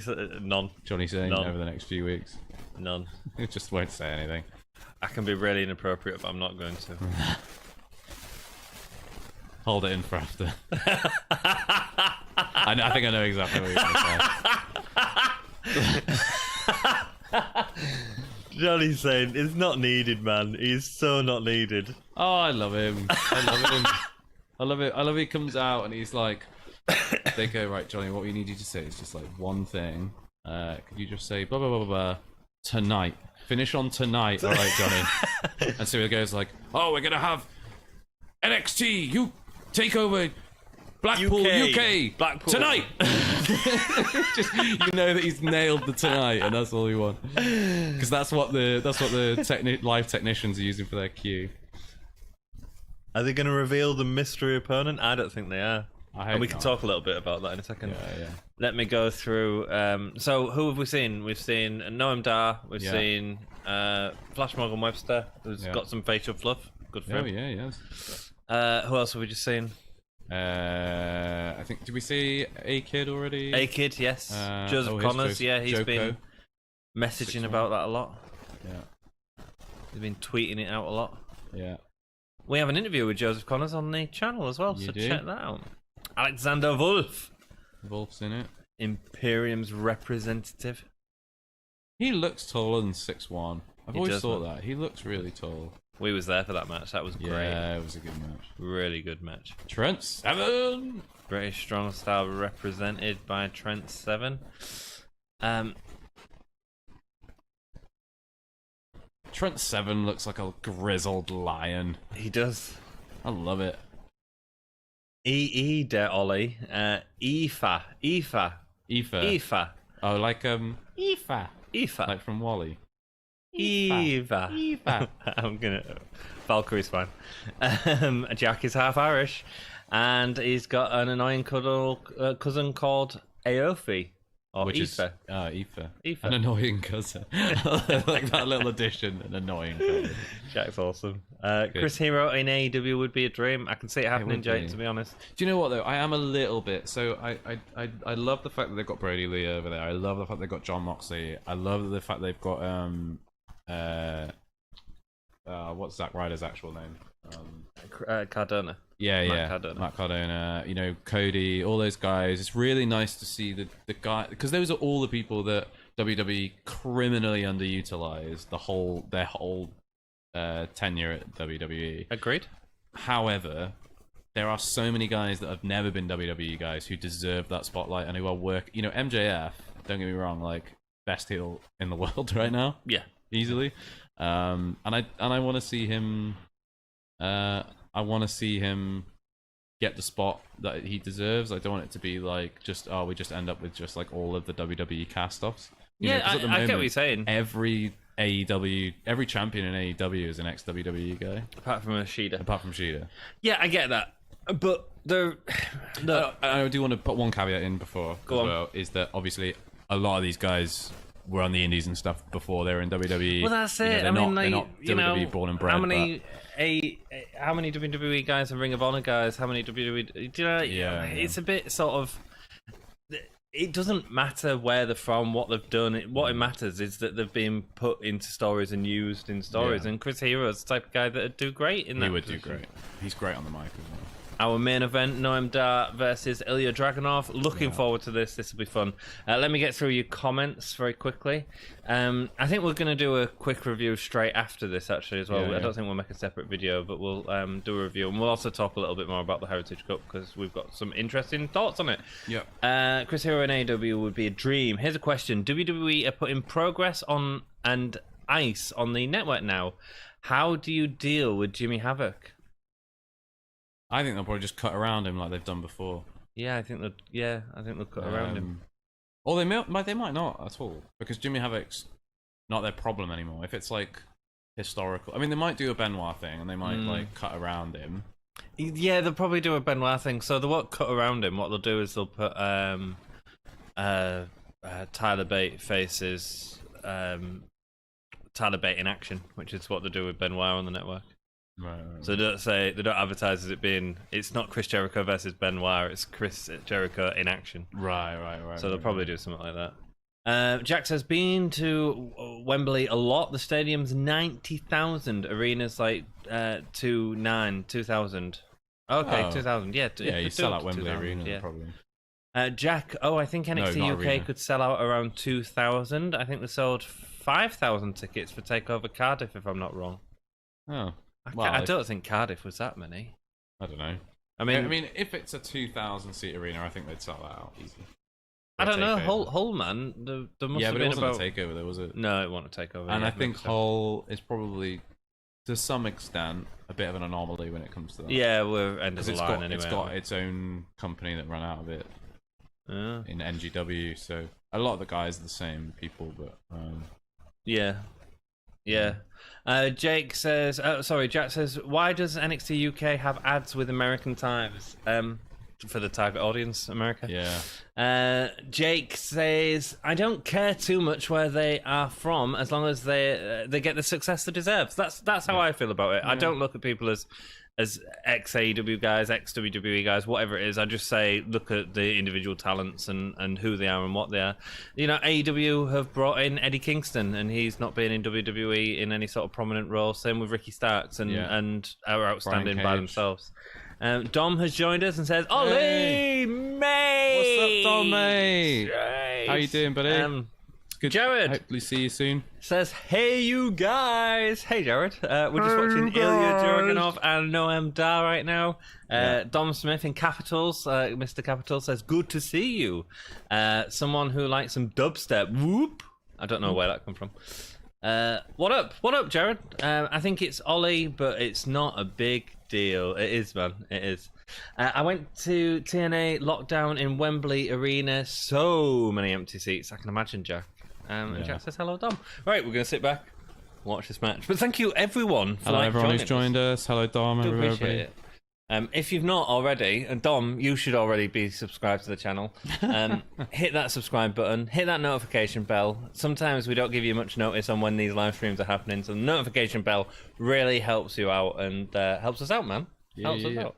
Hit that thumbs up button, helps the video out. And let's party with Dragunov and Noam Dar. Oh, elbow to the face. They're working stiff. They are working stiff. I like it. Yeah. I like that. That was quite a high crossbody, wasn't it? Yeah, don't mind. Looked like his knee nearly went into Noam Dar's face. What's your prediction? What's my prediction? Ilya Dragunov's going over easy. You think? Yeah. He's they're trying to carry on the story with Walter, aren't they? Yeah, but does the winner get a title match? Or is it like a separate thing? Because you could have somebody cost him it, which would set up a storyline going forward for him going towards the title rather than going towards this.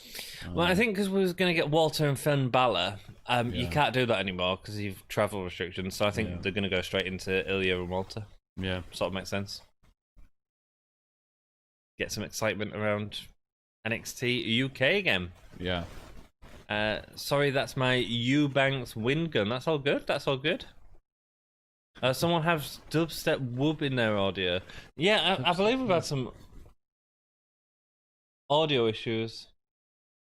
Might be my bassy Gonna voice. try some. Let me know if this fixes it, Dom. Some dub. Is that better? It sounded fine when we tested it.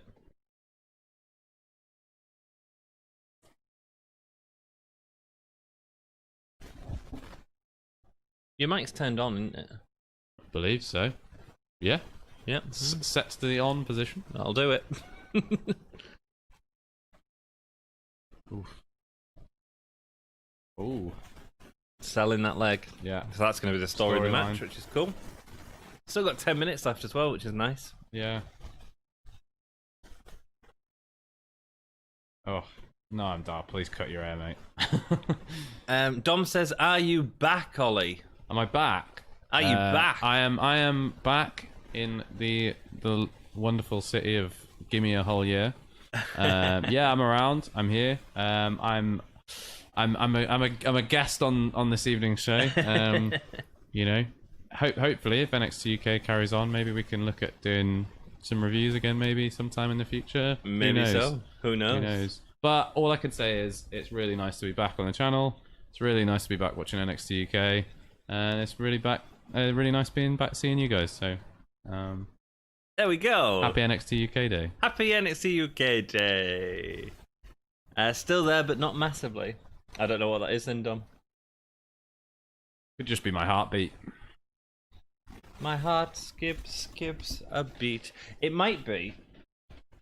Is it your It might be my fan. your fan? I doubt it though. I always have that on. I don't know. I'm the anomaly in this situation, so it's likely to be me in some way or another. Maybe. Anyway, let's not worry about it. Let's see. Just sounds like someone crackling plastic bags in the distance. In plastic bag. Could be this proximity to Could there. be. Maybe? Could be. The Is that headphones? making it worse? I don't know. Sorry, guys. Shouldn't play the audio, should I? Who knows? Still no. Oh, good. Love to see you. He's happy to see you, says Don. Noam Dar, state of your haircut. Indeed, he looks like an old lady who's been out bramble picking. Looks like Diego Maradona. Throwing him into them ropes. Do you remember when AJ Styles debuted and everyone was saying he's got soccer mom hair? Yes. Kind of feel Noam Dar's hair is as ridiculous. New soccer mum. Yeah. Let's do a group thing, says Dom. Yes, Cool. would Like an love orgy of wrestling. Jack says film all orgies, not a big deal. I mean, taking this in a different direction, Dom, for God's sake. For goodness sake. I would love to do A wrestling orgy. no.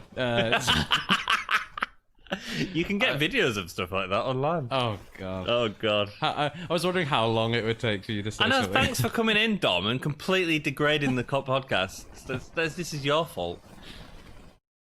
That was a really nice deadlift suplex, man. That was beautiful. You missed it earlier because I think you were looking at that, but there was a great little Noam Dar just at this tiny little knee strike. You know, like almost like an Orange Cassidy like kick Oh, really? to the leg, but he Right. just did like a little knee to his head. Nice. It wasn't like he wasn't doing it. It wasn't deliberately as impactful. No. He was just like a kind of Elio was on the floor and he just kind of booped him with his knee. It looked very Orange Cassidy-esque. Oh, they are working. Yeah, that sounded good. Damn. But then the knee to knee to him in the corner sounded real fake. It sounded like a slap on the leg as opposed to a thud.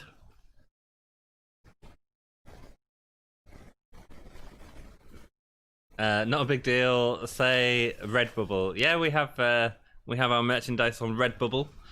You won't find our merchandise on RedTube. We've got some Hulomania. Sorry, Ollie. The podcast has been degraded. Ollie's here. Dom's here. We have some Hulomaniacs. Hulomaniacs? T-shirts. Yeah, man. That's what our nice. fans of the show are. Hulomaniacs. Hulomaniacs, like brother. Very punny. That was suggested by one of the Hulomaniacs. We are the Hultaholic. The What Hulture of wrestling podcast. Very nice. Very nice. Jack says, well, Maradona is public enemy number 1 to most of England's football fans of the 80s, so good heel heat. Yeah, I'm absolutely with you on that one.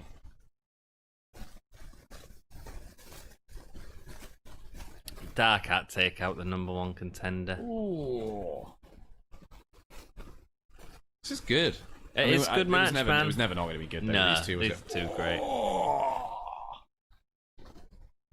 And that's it. I mean, we talked about it earlier, how NXT UK very quickly, took his head off, very quickly became a sort of main event show where it was only really worth watching the main event. But actually, we've had 2 really great matches on this. One that was okay.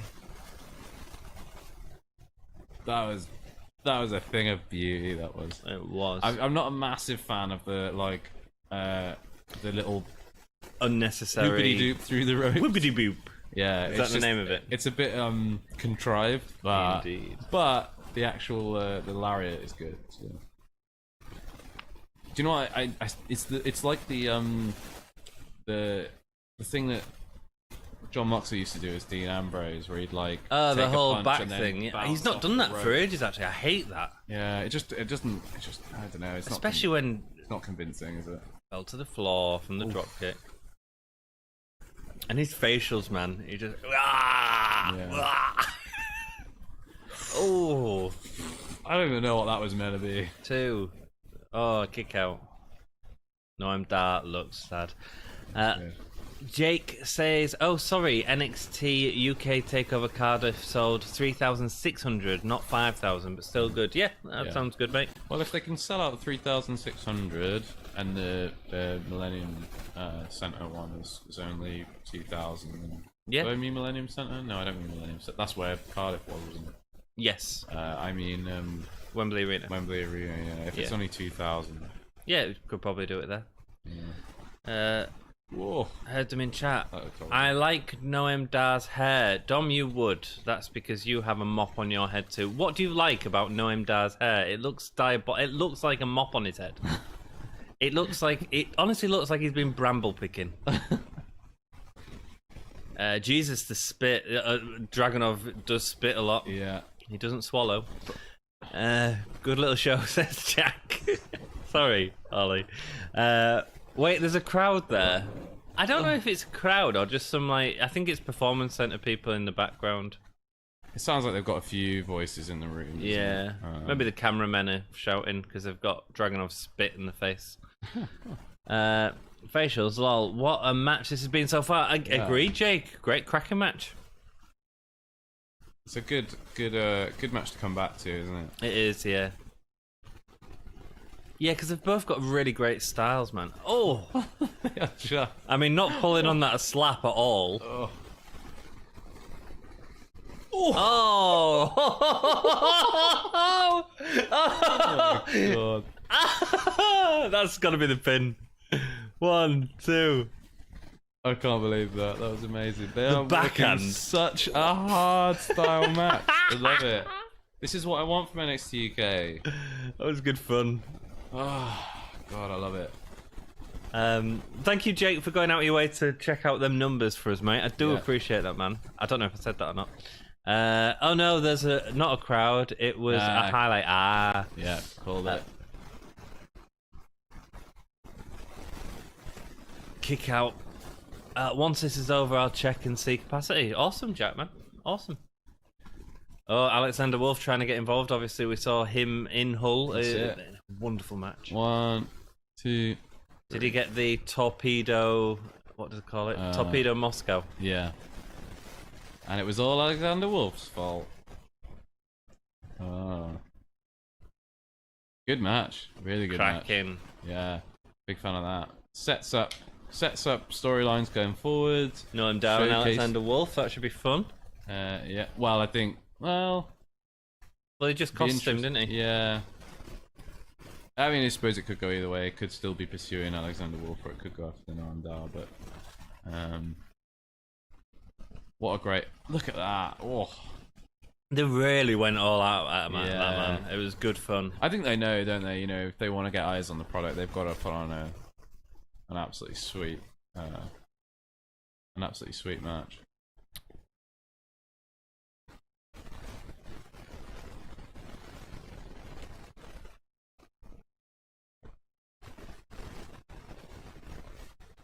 Torpedo Moscow. It's real nice how he twists his body in the air and yeah. We're real careful with that because you could so easily just land on your head. Yeah, man. I mean, he knows what he's doing, doesn't he? Oh, Volta.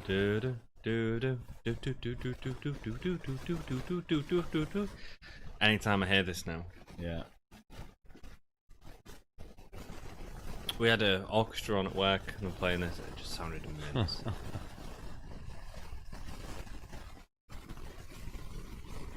Here we go. When are we going to get this match? That will be a good match. That'll be a great match. Is Ilya Dragunov going to be the one to dethrone Walter? I can't think of anybody else who's like got the same kind of momentum that Ilya Dragunov has had in. Assuming we just go back to where we picked, like where we left off. Maybe Devlin. But Devlin would be a good shout. He's cruiserweight champion. Yeah, the legit cruiserweight champion. Yeah. They'll do that story again at some point very soon. I have no doubt. Yeah. Well, we were already doing that with the Intercontinental Championship, aren't we? Yes. Right. Rock and roll. What was the bump? That was a little TV great match. Indeed, it was. What's the glass ceiling for Dragunov?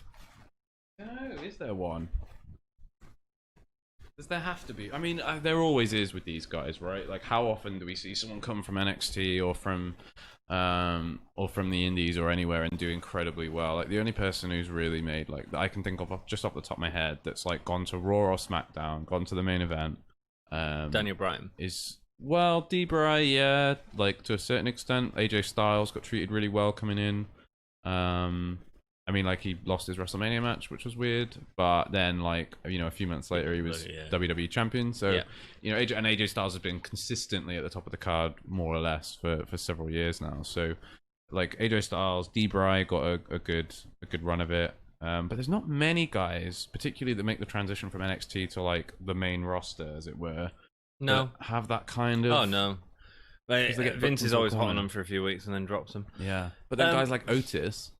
Who, you know, there's nothing wrong with Otis. He's really entertaining, but apparently Vince is super over on him just because he goes, "Oh yeah!" Like, like it just to me. Yeah.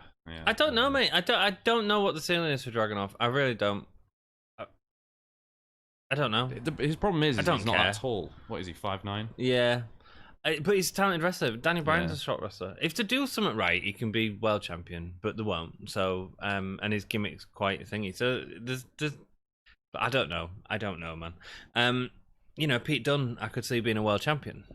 I don't know if I could see Ilya Dragunov being a world champion. You don't know what? There are so many guys that are in NXT UK that could and should be, like, in the running for, like, a WWE championship. I'm not even going to bother with Universal. I hate that belt. Yeah. WWE title match, like, you know, Tyler Bate, Trent Seven, Pete Dunne, Walter, Ilya Dragunov, even Alexander Wolf is, like, incredible. Like, there are a whole bunch of guys. Cassius Ohno should have been there. There's a whole bunch of guys that all have that potential. Because either they don't have a certain look, or because they're from a certain country, or because they're, you know, under 5'11", under 6 foot. It's just never going to happen for them. No, which is sad. And it's a real shame. It is a real shame. that was what, guys. What do you want us to do? Do you want us to do like a separate review video? We can do. We can go off for a few minutes and then come back and do a full review video. Let's see what else they've got. I kind of feel like we've been talking about it as we go along, and like I feel like that's We could do a quick breakdown, couldn't we? Yeah, we could do a quick breakdown. So let's do it now and then. Let's do people's comments there first. What's the glass ceiling for Dragunov? I've done that. That was a great little TV match, Jake. It was brilliant. It was a good show. Yeah, it was a good show in total. Yeah. Hour-long show, solid opening, solid end, match in the middle, left a little bit to be desired, I think, for me. Which the Isla Dawn. Yeah, and it had its issues, but it was solid. It was a nice match for Valkyrie, I think. It's nice to see her. It's very short, man. Very short. Yeah. Elijah's joined us. Hello, Elijah. Welcome. What up? What up? Lovely to see you. Also, Dar versus Wolf. Aren't they both heels? Yeah, but it feels like because obviously Gallus were a face tag team and they were playing heels tonight, so it feels like I think they've probably reverted back to heels now. I think because I haven't seen because Gibson and Drake have moved over, haven't they? And without them, are they on NXT now? I think so. Yeah. Why aren't they on TV then? Well, I don't know. Good question. Like two of the most talented talkers one of the most talented talkers, but incredible workers. But yeah, so like, and also Imperium have been over in NXT as well. So if you've lost those two heel tag teams, then you kind of got to have Gallus in there, or else who have you got? Yeah, pretty deadly. Not. Yeah. Cool. I think we're still getting Alexander Wolf involved with I think the point of that was to be like, hey, this is still what's going on. Ilya Dragunov is still being pursued by Wolf and by I feel like we've had Wolf though with Dragunov, so I feel like it'd be better to do, and they've had like a massive match as well, so I feel like you'd be retreading all ground if you did that. That's why I feel it's going to be more Dar. And actually, Dar as a face I don't think is a bad thing, because we've had him as a heel for 2 years now. Yeah, maybe that'd be interesting. Yeah. Well, he does that weird thing of like, he's a bit of a big show, and he's Dar. He can flip quite easy. He's heel for a little bit, and then he's face for a little bit, and then he really quickly switches back to. I think really he's an out and out heel, but like when it's really obvious when he's playing face that he's playing face. And and it depends, doesn't it? Like if they've got like if they've already booked in the future at some point to have something in Glasgow or something like that, like getting Noam Dar in as a face now, gives him that massive moment in Glasgow for a great crowd reaction or what have you. I mean, that we've seen that with NXT before with Gallus, where they did that turn for Gallus early on. Yeah, they did the tape-ins in Scotland, which were great tape-ins actually. Good tape-ins, good crowd. Could Dragunov have a chance on main roster? We've just answered that, Dom. I don't think so. I don't think so. I think he'd go the way of Ascension and the way of like like look at the way they're treating Aleister Black right now. Aleister Black was so exciting on NXT. He had everything. He's like that dude's like 6'1", I think 6'2". Yeah. He's not a small guy. Yeah. He's built well. He's got an incredible moveset. He can high fly and he can strike. He's got a great look. He's got a good attitude. He's not a bad promo, and he's losing in stupid ways to... but no one's knocked on his door, mate. Kevin Owens on Raw or SmackDown or whatever it is. Did you see the Underground thing this week? Oh, yeah. Right, Elijah, this is... Jake Holden says it was a good show, like the first match and last match. The match in the middle, like you said, was okay, but could have been better. Jake, great. Yeah, that's exactly how I feel about it. Yeah. Like, that last match was great. Yeah, it's interesting because I feel like that's one of the better WWE matches I've seen for a while, and it's just a different style, isn't it? To that main roster. Yeah, I don't know. Yeah, do you know what? It's interesting, really isn't it? Earlier on, we were saying that a lot of NXT UK episodes, when we were doing the weekly review show, a lot of those episodes became like, opening segment solid. Final match done. Everything else in the middle, there was no stakes. There was no storylines being developed, so it kind of felt like pretty muddy and pretty pointless. And it's really interesting that the one match in this you know, because we had the opening match, which had a reason. There was an opening promo segment with Iive, which set up the main event. You know, we had the Kaylee Ray promo in the middle, which, you know, I've still got my problems with Kaylee Ray, but it was exciting because there was something going on. Like, almost every segment in this episode had a point. There was like a thing. And so all of those bits felt important. They felt fresh. There was one match in that whole show that didn't have a storyline advancement. That's the one that we're all sort of saying. And that's the one that we've all kind of gone like, it's fine. Because, you know, if that had been about anything, even though that the match wasn't like incredible, at least then, you know, it's building up somewhere else. It's going, well, the match wasn't great, but at least I'm excited about, you know, Valkyrie fighting somebody else because they've, you know, showed up and pulled her wings apart or whatever. And, you know, that's what you want, isn't it? I hate to go back to it, but that's what AEW do all the time. There's constantly like stories going on, and WWE need to improve that to make their whole entire programming seem as substantial as the talent is, you know, and because they've got wonderful talent, man, and that's just proved it. I mean, that was a great show, like really good talent in there. That's the thing, is when you've got a talent pool that deep and that good, and that with that much experience, there's a lot of experienced wrestlers in there. It's not just all like young British up and comers. There's a lot of like experience in that. From around the world, man. From around the world, and in the ring and backstage. You know, you've got Shawn Michaels working. Shawn Michaels is working on the thing. Poor man's Dolph Ziggler. Poor man's Dolph Ziggler. But you know, you should with a talent pool that deep, where you're only doing an hour show, there shouldn't be any wasted minutes. Yeah, exactly. And that match did feel like wasted minutes, but it's because of what you said, because there's no promotion around it.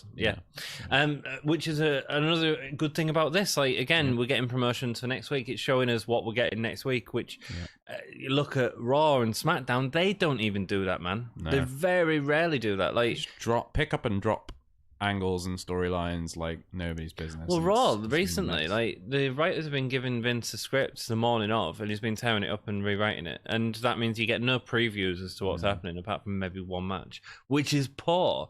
Let's keep talking, guys. Right, so Elijah asked a really great question. Thank you for this, Elijah. Sorry, I will get to all your comments. Carlos, welcome. Thank you so much for joining us. We're doing a bit of a NXT UK review at the minute, and we're just chatting generally about wrestling because it's been a long time since we've had my man Ollie on the show. I just did a John Cena salute. Did you really? Yeah, I just did a John Cena. Hey, I like John Cena, man. You know I like John Cena. Never give up. I won't. Elijah says, I won't.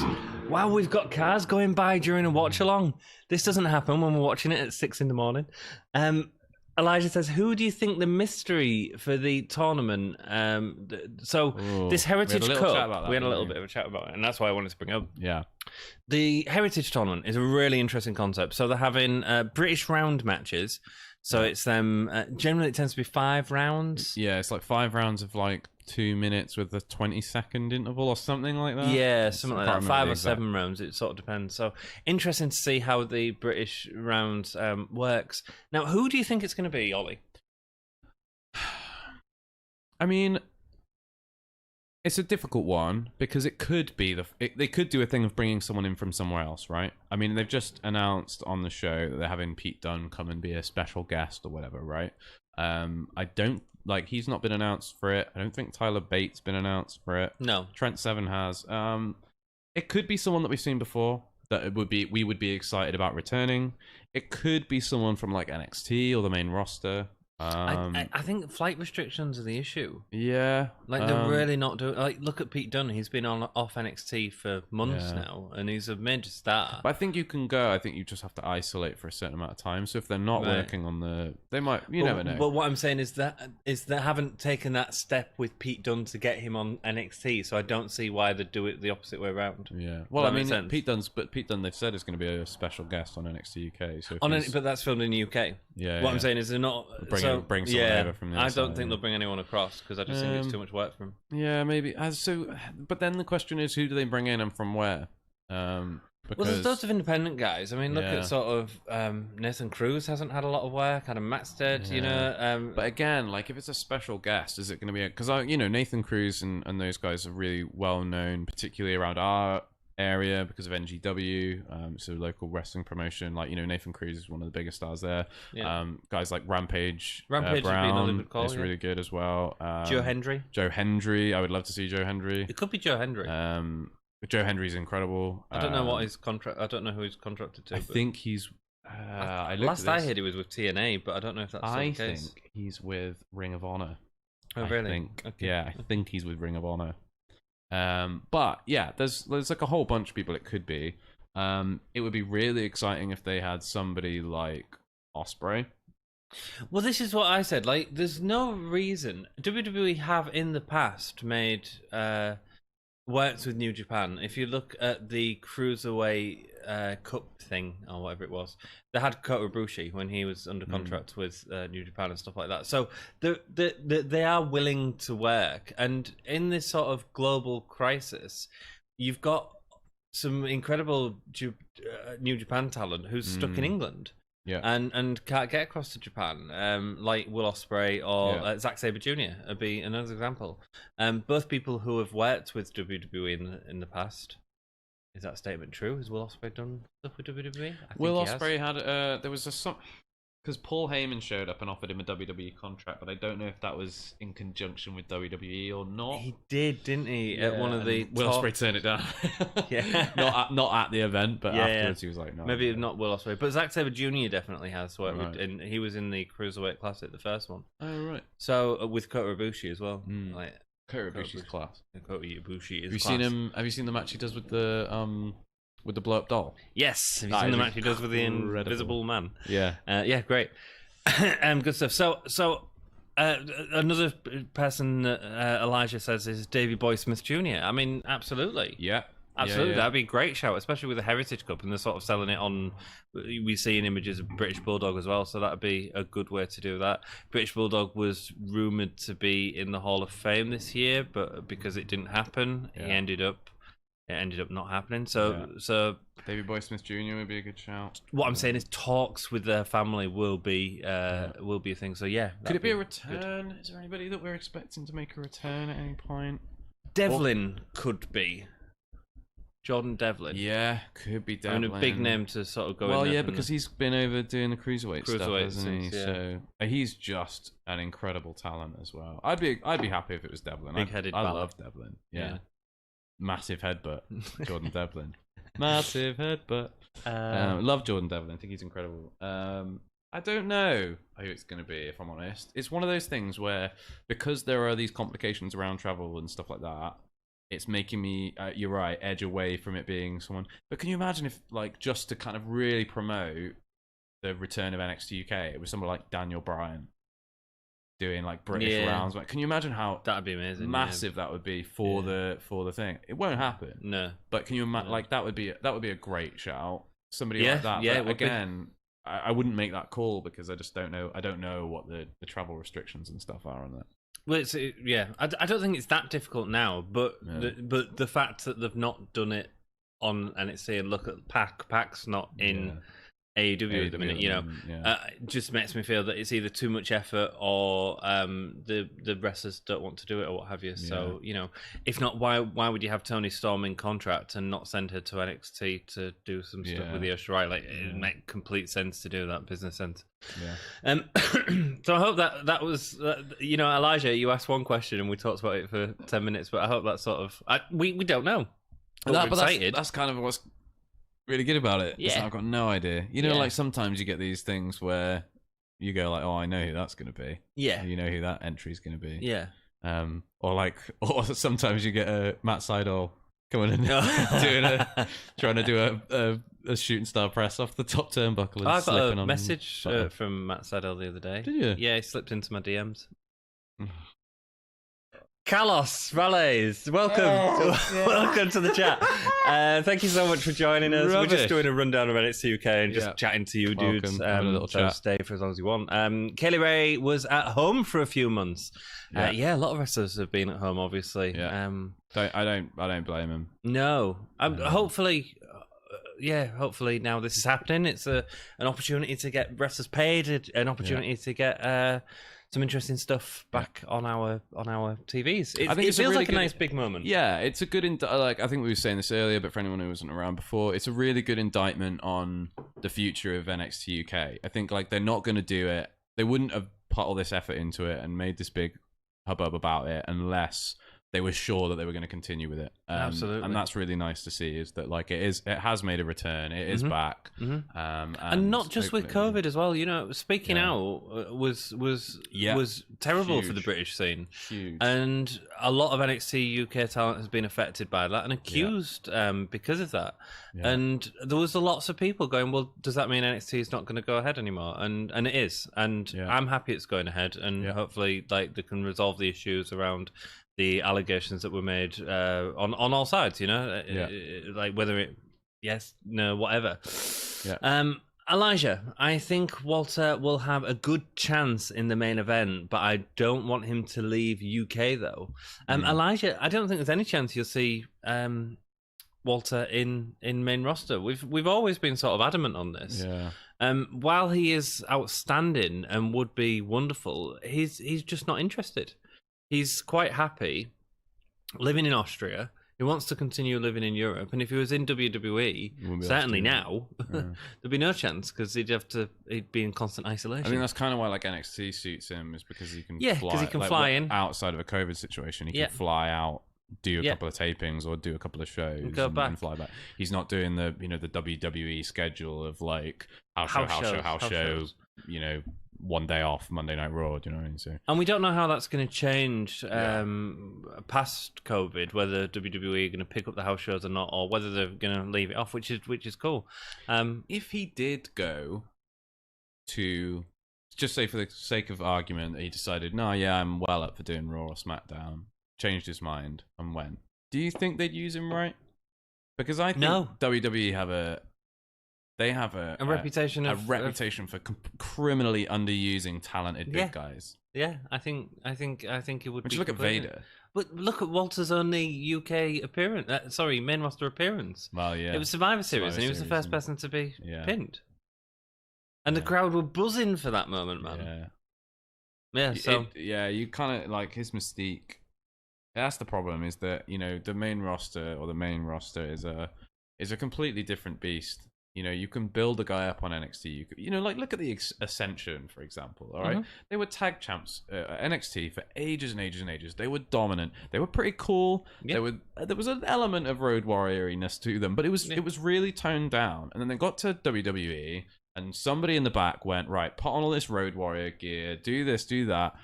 And they went out and they were a laughing stock, and they got jobbed out to old men for 6 weeks when they arrived. New Age Outlaws. It was stupid. But that's the WWE standard. Yes. It's like how often does a guy from NXT or NXT UK or wherever get ruined when they go to the main roster? Like, it happens straight away. It's like 90%. Yeah. There's been a few guys like Kevin Owens who've like kind of got high up the card and have stayed there. Oh yeah, absolutely. There's certain examples, but Kevin Owens the rule. Is the one. No, they're not. They're Look at Bobby Roode, Aleister Black gone, Aleister Black gone, Shinsuke Nakamura, one of the most talented wrestlers. Samoa Joe's slightly different in that it was like injuries, but I mean, look at Pac. Right, Pac is one of the best wrestlers on the planet. Yeah, he can do a promo, even in like in America with a Geordie accent. Yeah, he can do a promo. Like he was made to be a purple cape wearing superhero. On the main roster. Yeah. And it bombed. Of course, it bombed because it's stupid. But you stick him in the black trunks and make him, the king of the cruiserweights, and suddenly it's the most exciting thing on WWE programming. Absolutely, yeah. And then they messed that up as well by doubling down on Enzo Amore. Like, they just can't make a good decision. No, I agree. I agree completely. Jack says, I think both men's main roster tags should be unified. Same with both the main world titles and maybe both NXT tag titles. Yeah, WWE's tag division is weak. It's so thin. It's very thin. They've just lost Authors of Pain as well, Yeah, like, sacked him. Like, look, the one the most exciting Revival, another FTR, another group that were incredible in NXT. I don't Some of think the best matches I've ever AOP seen. were incredible, but they were at least different to everything else they've got. They were cool, man. And the fact that they were working with Rollins, I think that was really good for a little while. Like one of them gets injured and they take both of them off TV because they're not individual stars of a tag team. Are you joking? Stupid. I'm worried the same's going to happen with Hanson and Rowe. Iive. I mean, they're already being Eric. jobbed out. Well, week, but so- Hanson's just got injured, so or Iive. Again, like, you know, they're another team that had loads of potential. When they were the War Raiders, they were really cool on NXT. They went up to the main roster and got called the Viking Experience. Yeah. It's just It's so stupid. So stupid. Elijah Washington says, "Is Imperium gonna stay in NXT for the tag team titles?" I mean, maybe. I think it's going to now. be difficult when they've got Walter on one show and Imperium on the other. I think they work the best. They When they're all work their together. best when they're a unit. Absolutely. I would the like to problem see is- them back in NXT UK just because I'm selfish. But Yeah, the problem is they're currently they live in America. So flying across to do the NXT UK shows was fine, but in this era, it makes more sense for them to be there and carry on there and having keeping Imperium. What's the word? Keeping their name out there.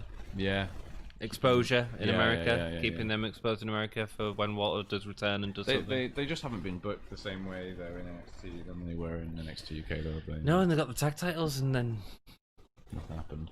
they had a great tag title match with Kyle O'Reilly and Roderick Strong. Bobby Fish. Yeah. It was all about Adam Cole and Pat McAfee.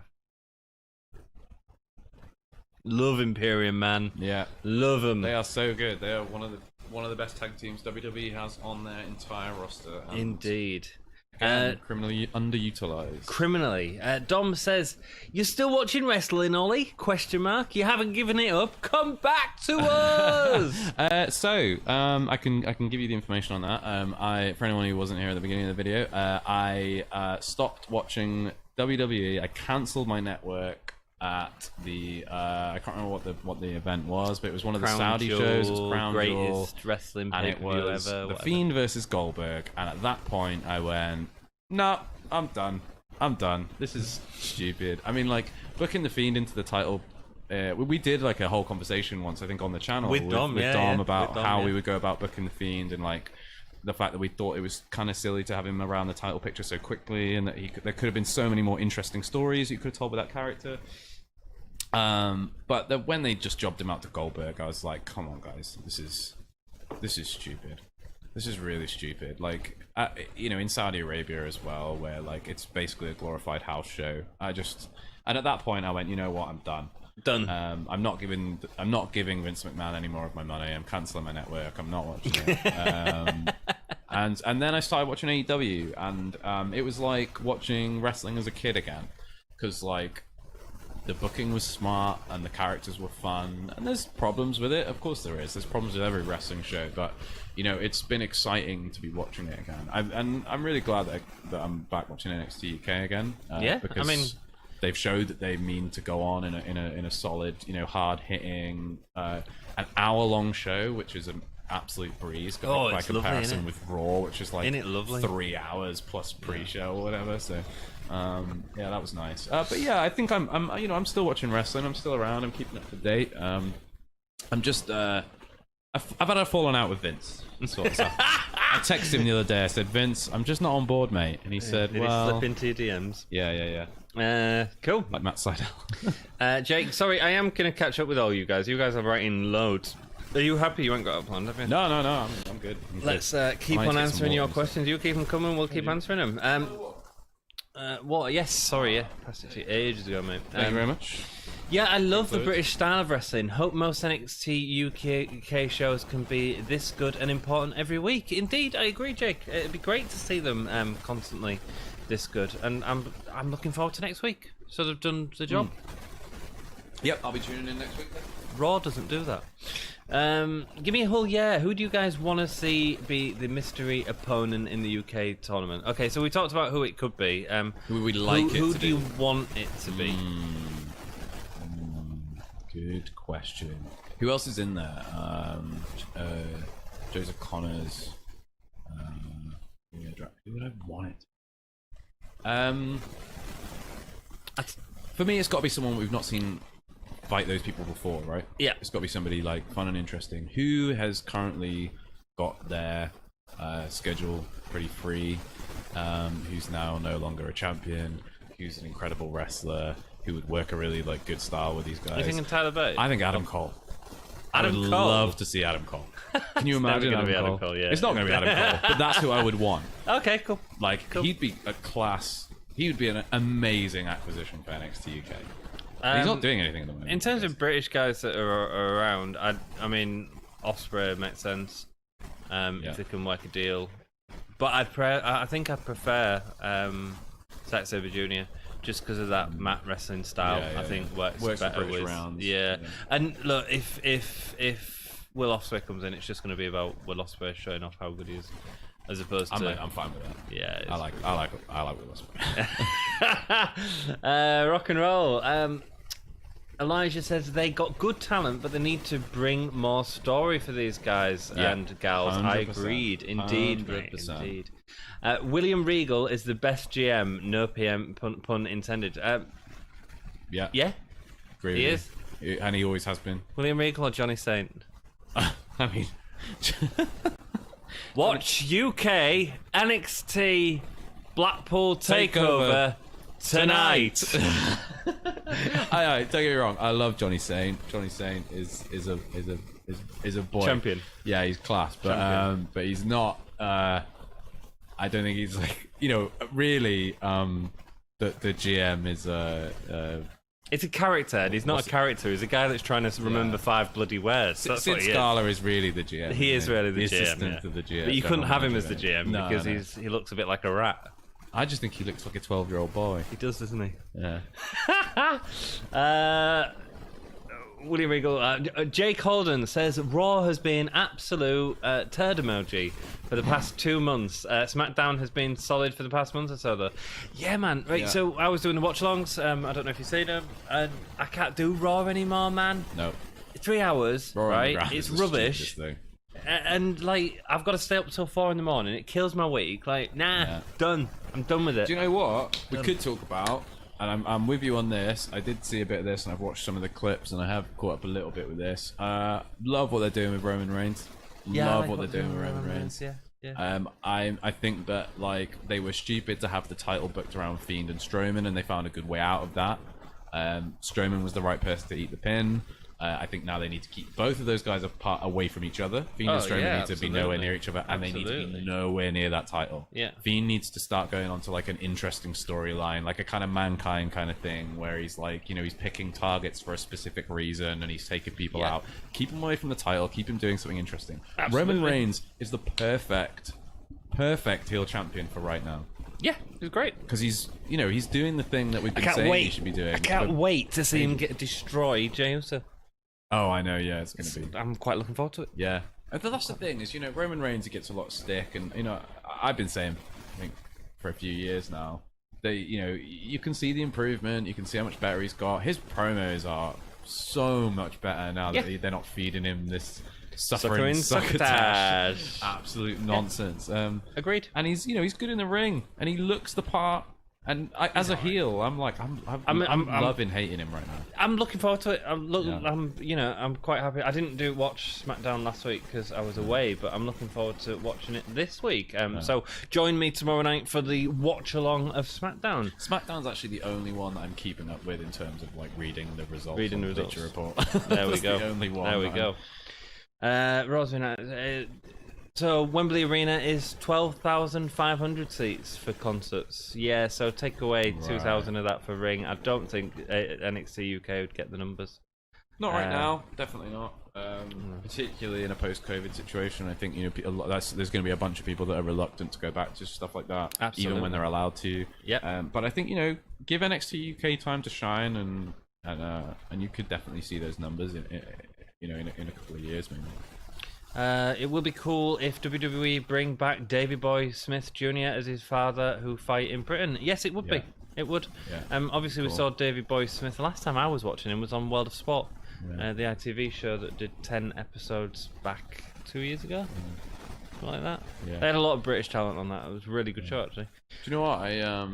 I was talking about TEW earlier. I set up a new Hart Foundation, which had Teddy Hart post prison sentence, Brian Pillman Jr. and Nice. Davey Boy Smith Jr. Nice. Nice little stable. Nice They little did really stable. well, actually. Nice little stable. I'd love to see Brian Pillman Jr. more as well. Oh, he's shows up on AEW every now and again. Doesn't he? Yeah, he's not signed, is he though? I don't think so. No. Jake Holden says he would like it to be Wade Barrett, but I doubt it. I don't think you're going to see Wade in a ring ever again. He's just been announced for NXT commentary, hasn't he? I don't think he'll. He was, and obviously before he got that gig, he was NWA commentator and he did World of Sport commentary last year. He's class. I love Stu. He's great. Yeah, he's great. I just think he needs some real energy around him, and I don't know if Vic Joseph and Beth Phoenix, I don't think they're the right guys to have around him. No. If it was him and Nigel McGuinness, I think that'd be great. Yeah, they'd be a great combo. Anyway. That'd be a great combo, man. And you imagine all the in-jokes he'd be getting. Yeah. Be cracking. Be Blue Peter gags on every episode. Oh yeah, Joe Hendry would be a great idea. Yeah, I think Joe Hendry would be really good. Be cool. I don't know what his contract situation is though. Joe Hendry makes things better. Local hero. Local hero. Jack, okay, I'm not sure if they would sell out then, but they could get 5,000. Yeah, if it was a takeover, probably. Yeah. Davey Boy Smith is a good shout. I will be mad if it's Jimmy Havoc. Ha! Elijah, there is no chance. There is no chance that Jimmy Havoc will be in WWE. Don't say that, because now it will happen. There is no chance. No, Vince isn't that mad. I don't know. I don't know. Yeah, he wanted some terrible ideas. He wants Tessa Blanchard as well, who's not got a great reputation. No. Back on Impact now, isn't she?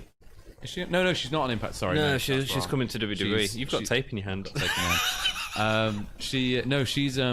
She's booked in a match against. Who's she booked in a match against? It's on it's for some promotion somewhere, and that's a really useful bit of information, isn't it? Thanks. Some promotion somewhere. She's got a title match soon. Okay, cool. Somewhere. Cool. But not on Impact. I'm surprised I didn't have her in for SummerSlam, against Bayley. I thought that was where they was going to bring her in. I hope they stay away from it. It's well, actually, you know what? It's WWE. I don't care. They can crash and burn. Crash and burn, baby. Keep NXT UK, but I don't care about the rest. We've got 12 people watching. Thank you all so much for joining us. It's awesome. Yeah. We'll keep talking. If you haven't subscribed to the channel, we do these quite regular watch-alongs and stuff. It was a real fun show to watch along. Yeah, we had a good chat with everyone. NXT UK was really good. And now we're just chatting a bit more. So consider subscribing if you enjoy it. Hit that notification bell because we don't always announce when it's happening until a few hours before. Yeah. And hitting that like button really helps us out, gets more people in here. And yes. Thank you. Lol, speaking of Matt Sydal, he is in AEW now. He is. Oh, lol, it took me a second to get that. Sydal slipped into my DMs. Yeah. Pac is wonderful. One of the best wrestlers in the world for sure. His face work in NXT was amazing. Yeah. His heel work has been amazing. Yeah. Jake is from Newcastle. We got Geordie. Yes. So there is that as well. I got engaged in Newcastle. Oh, yeah, you did. Yeah, I did. In the Metro Arena. Very nice. That's romantic.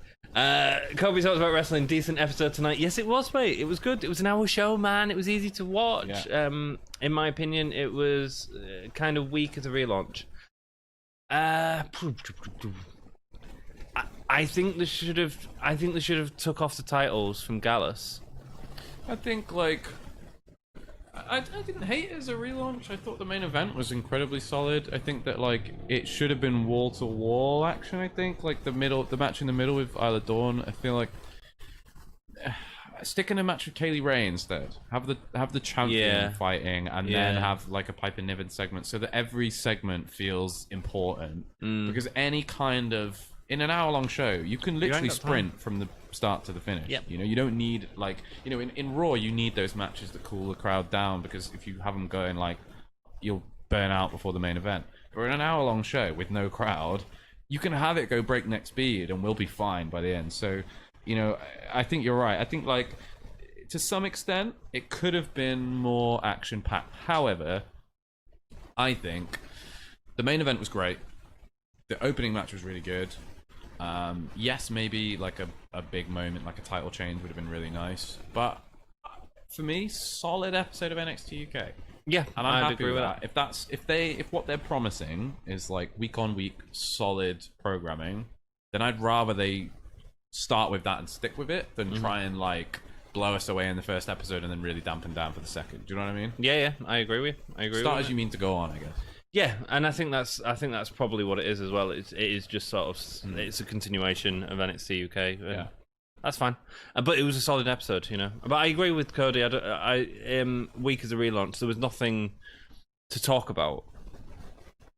No, I guess like there was no like, oh my god, do you see that? There's no headlining news tomorrow. You wouldn't go, although they did set up like they're hinting at Walter and Ilya. You're not going to go, oh my god, did you see NXT UK last night? Because Walter came out on stage and stared at Ilya. Yeah. But if there had been a title change, you might have gone, oh my god. Or even a big NXT moment UK? if Walter had attacked Ilya or something like that, and like putting for a bunch of tables. Yeah. Or you need like something like as a big spot. Yeah, no, I'm with you on that. Yeah, I can see where Kobe's coming from. I'd be interested to see your review, Kobe, on your channel. Yeah.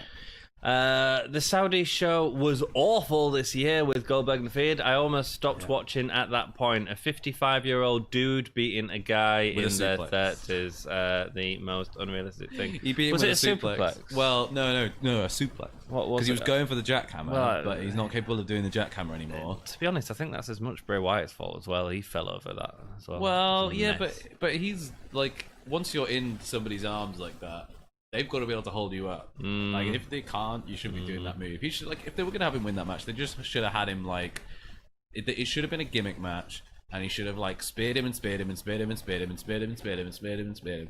And then the Fiend gets up, and Goldberg's like, what the hell am I going to do here? And then, like, I don't know, pushes him off a building or something, and that's how he gets him to stay down for a 10 count or something like that. Do you know what I mean? Then I could have believed it and been like, okay, fine, they've put the title on Goldberg, but to beat him clean with a suplex, like, come on.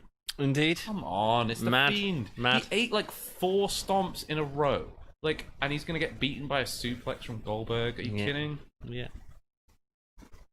I don't need to. I know. furious. I don't want to talk about it because I feel like you'll stop watching wrestling because you just get angry again. I just get so mad about it. Dom says, plug our interviews with Joseph Connors and The Hunt. I already have, mate. And also, of course, your interview with A-Kid as well. Don't forget about that. Kid. Kobe talks about wrestling. What do you guys think the card will be for the next UK takeover? Oh my god. Alright, Ilya Dragunov versus Walter is the main event. It depends. It's hard. Depends when it is, right? It depends when takeover is. Like, are you doing? If you're doing it in 6 weeks, yeah, but you're not going to keep Ilya and Walter going for when is takeover going to be able to happen? Do you know what I'm saying? So here's what I think they might do. This is what I might do if I was booking it, and I was intent on having Ilya versus Walter be my end game. Is I might go, right, okay, well, it's been 6 months since we've done any NXT UK. People are going to be, probably quite a lot of our audience are going to have forgotten what was going on or like need reminding or whatever. We just had this match with Ilya and Alexander Wolf. Why not have a second match, maybe even a rubber match, just to get people back into like okay, this is the storyline that was going on. It doesn't appeal to me that much, but that might be what they're thinking, is go like, okay, let's have Ilya and Alexander Wolf do like a bit of a program just so that we all remember, like, oh yeah, they've already got this history, this stuff already all happened, and that's the way that you gel 6 months ago NXT UK to this NXT UK, and that's how you make that link. Okay, I can see them doing that. Let's say this, Ollie. Let's take out Ilya and Walter. Let's say that's happening on TV. All right. What do you want your takeover card to be? And let's say Walter retains, because I think he probably will retain. Okay. Who would you like to see Walter against? Walter Trent 7? We've seen it though. Not on Takeover. No, but I feel like we'd still be rehashing. Like, do you know what? I can't think of anybody that they've built enough right now that I would believe could take the title from. Apart from maybe Ilya. Apart from Ilya. Ilya's the only one with that maybe much he's going to momentum. take it. Yeah. They could do like a return, or they could do like a big debut and have them do it. But I mean, yeah, they could do Pete Dunne. Pete Dunne could stuck in the UK and do it, but again, it feels a bit cheap. For me, I'm looking at like Ilya's amazing in the ring, Walter's amazing in the ring. Jordan Devlin could have, but he's sort of moved on. Yeah, I mean that would be a great match. You know, we've seen their matches at what's that? OVW? Yeah. Not OVW. No, the one that was... OTT, over the top. OTT, yeah. They had a bunch of really good matches at OTT. Yeah, they did. Like, that could be an amazing match. But for me, like, I'm excited for Iive Walter. Yeah, man. Like, that's what I want to see. Because we just saw Iive versus Noam Dar. Hard hitters. Yeah, Walter's man. a hard hitter. Absolutely. And he can take it as well. Absolutely. You know, you can tell Walter backstage, like, hit me as hard. Hit me. Because hit me, I'm tough as nails. I can take it. So, like, you know, I think Iive Walter has got to be the main event for me. Okay, 100%. Cool. Women's match. Women's match. I'd agree with that, Iive Walter, so that's fine if we're doing that. Kaylee Ray. I think it's going to be Kaylee Ray, Piper Niven, isn't it? I mean, we've got... No, because we're getting it again, man. We've seen it. We've seen the triple threat. We've seen the singles. Again, it depends on when the takeover is. I'd go Kaylee Ray, Ginny. Ginny needs that spotlight, man. She's amazing. Yeah, but heel versus heel, they're both better as heels. Oh, yeah, okay. I don't know.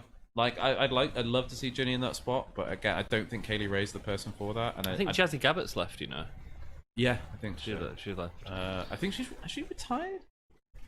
No, I think she had issues. She was part of the speaking out as well. She had issues working with NXT UK or something. Okay. In my head, she's retired, but I don't know if that's because I've been playing too much TEW. She might have retired in the game that I'm running. No, I don't know. To be honest with you, at the moment, all I can get in my head is who they've got currently on the roster. I mean, what's my ideal takeover? It would be somebody like the return of Rhea Ripley, or even actually, do you know who'd be really good? She's in NXT at the moment, but she was on NXT UK really briefly. Her name is evading me at the moment. She had really bad knees, I think. You're on about... She had a title match against Kaylee Ray, like... Oh, goodness. Can't remember what the her Welsh name lass. is. Yeah. Cannot remember what her name is. She's in a feud with... Dakota Kai. Not Dakota Kai. That's no, who she's in a feud with. Yeah. Or she was in a feud yeah. Tegan Nox. Tegan Nox, Ooh, yeah. Tegan Nox, heel champion versus Xia Brookside. Tegan Nox would be great back in NXT UK. Yeah. I just want... Really cool. Have Piper Niven beat Kaylee Ray for the title, go heel, and let's have Xia Brookside versus Piper Niven. Oh, what about keep a face and have Ginny and Niven? Yeah, or Ginny and Niven. Pay for that.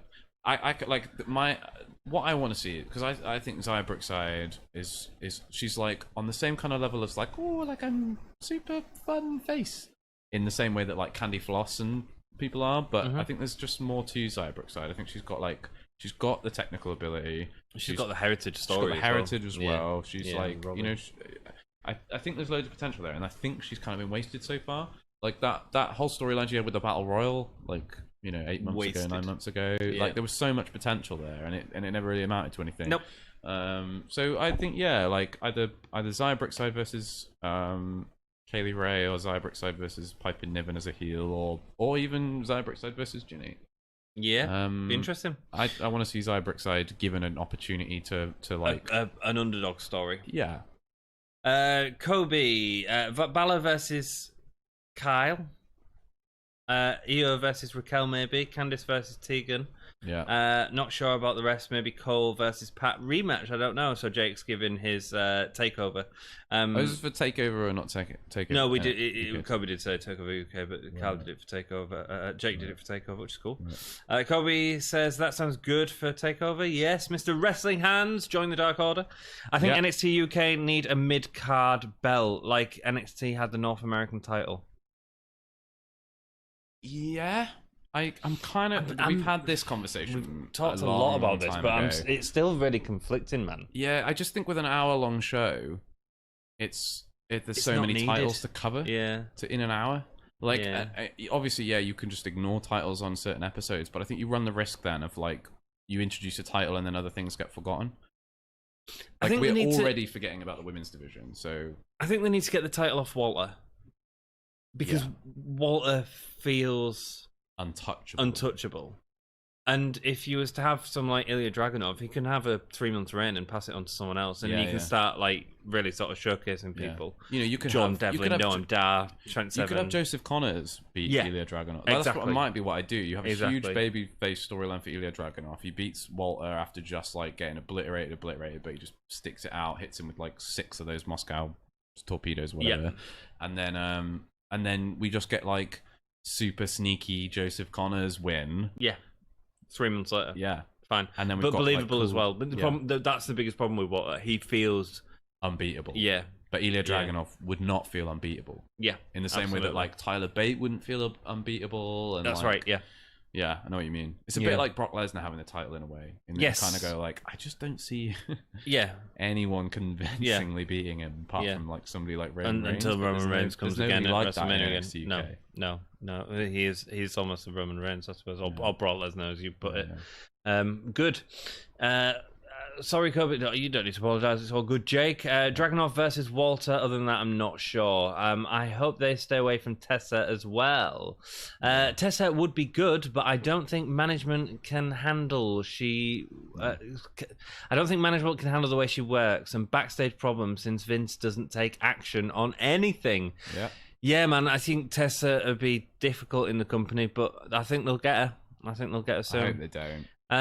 Dudes are at 360 subs. Ollie, this is your fault. 360 subs. That's like a full circle. Nice. We've gone round in a circle because you've come back, Ollie. Oh, well. I don't know if that's good or bad. I don't know. What were you at before? 355. Ah. Yes. It's your face. Oh, you was worried that we'd lost subs? Yeah. I thought you were saying we're down to 360. Get Ollie off screen. So this is all we need: Ollie and crappy audio, and people are like, I'll like that. Dubstep. Ollie dubstep. Where an Xbox? Yes, an Xbox 360. Congratulations. Yeah. We're a full Xbox. You're the pretty one, says Dom. Well, I've always said I'm the pretty one out of us both, mate. But maybe he's referring to you. Maybe. Does he think you're prettier than both me and Dom? Gorgeous mustache. Maybe that's what it is. All the women that are coming down watching the two hairy blokes talk about wrestling. I am going so grey, dudes. This is awesome. Walter versus Cesaro, says Dom.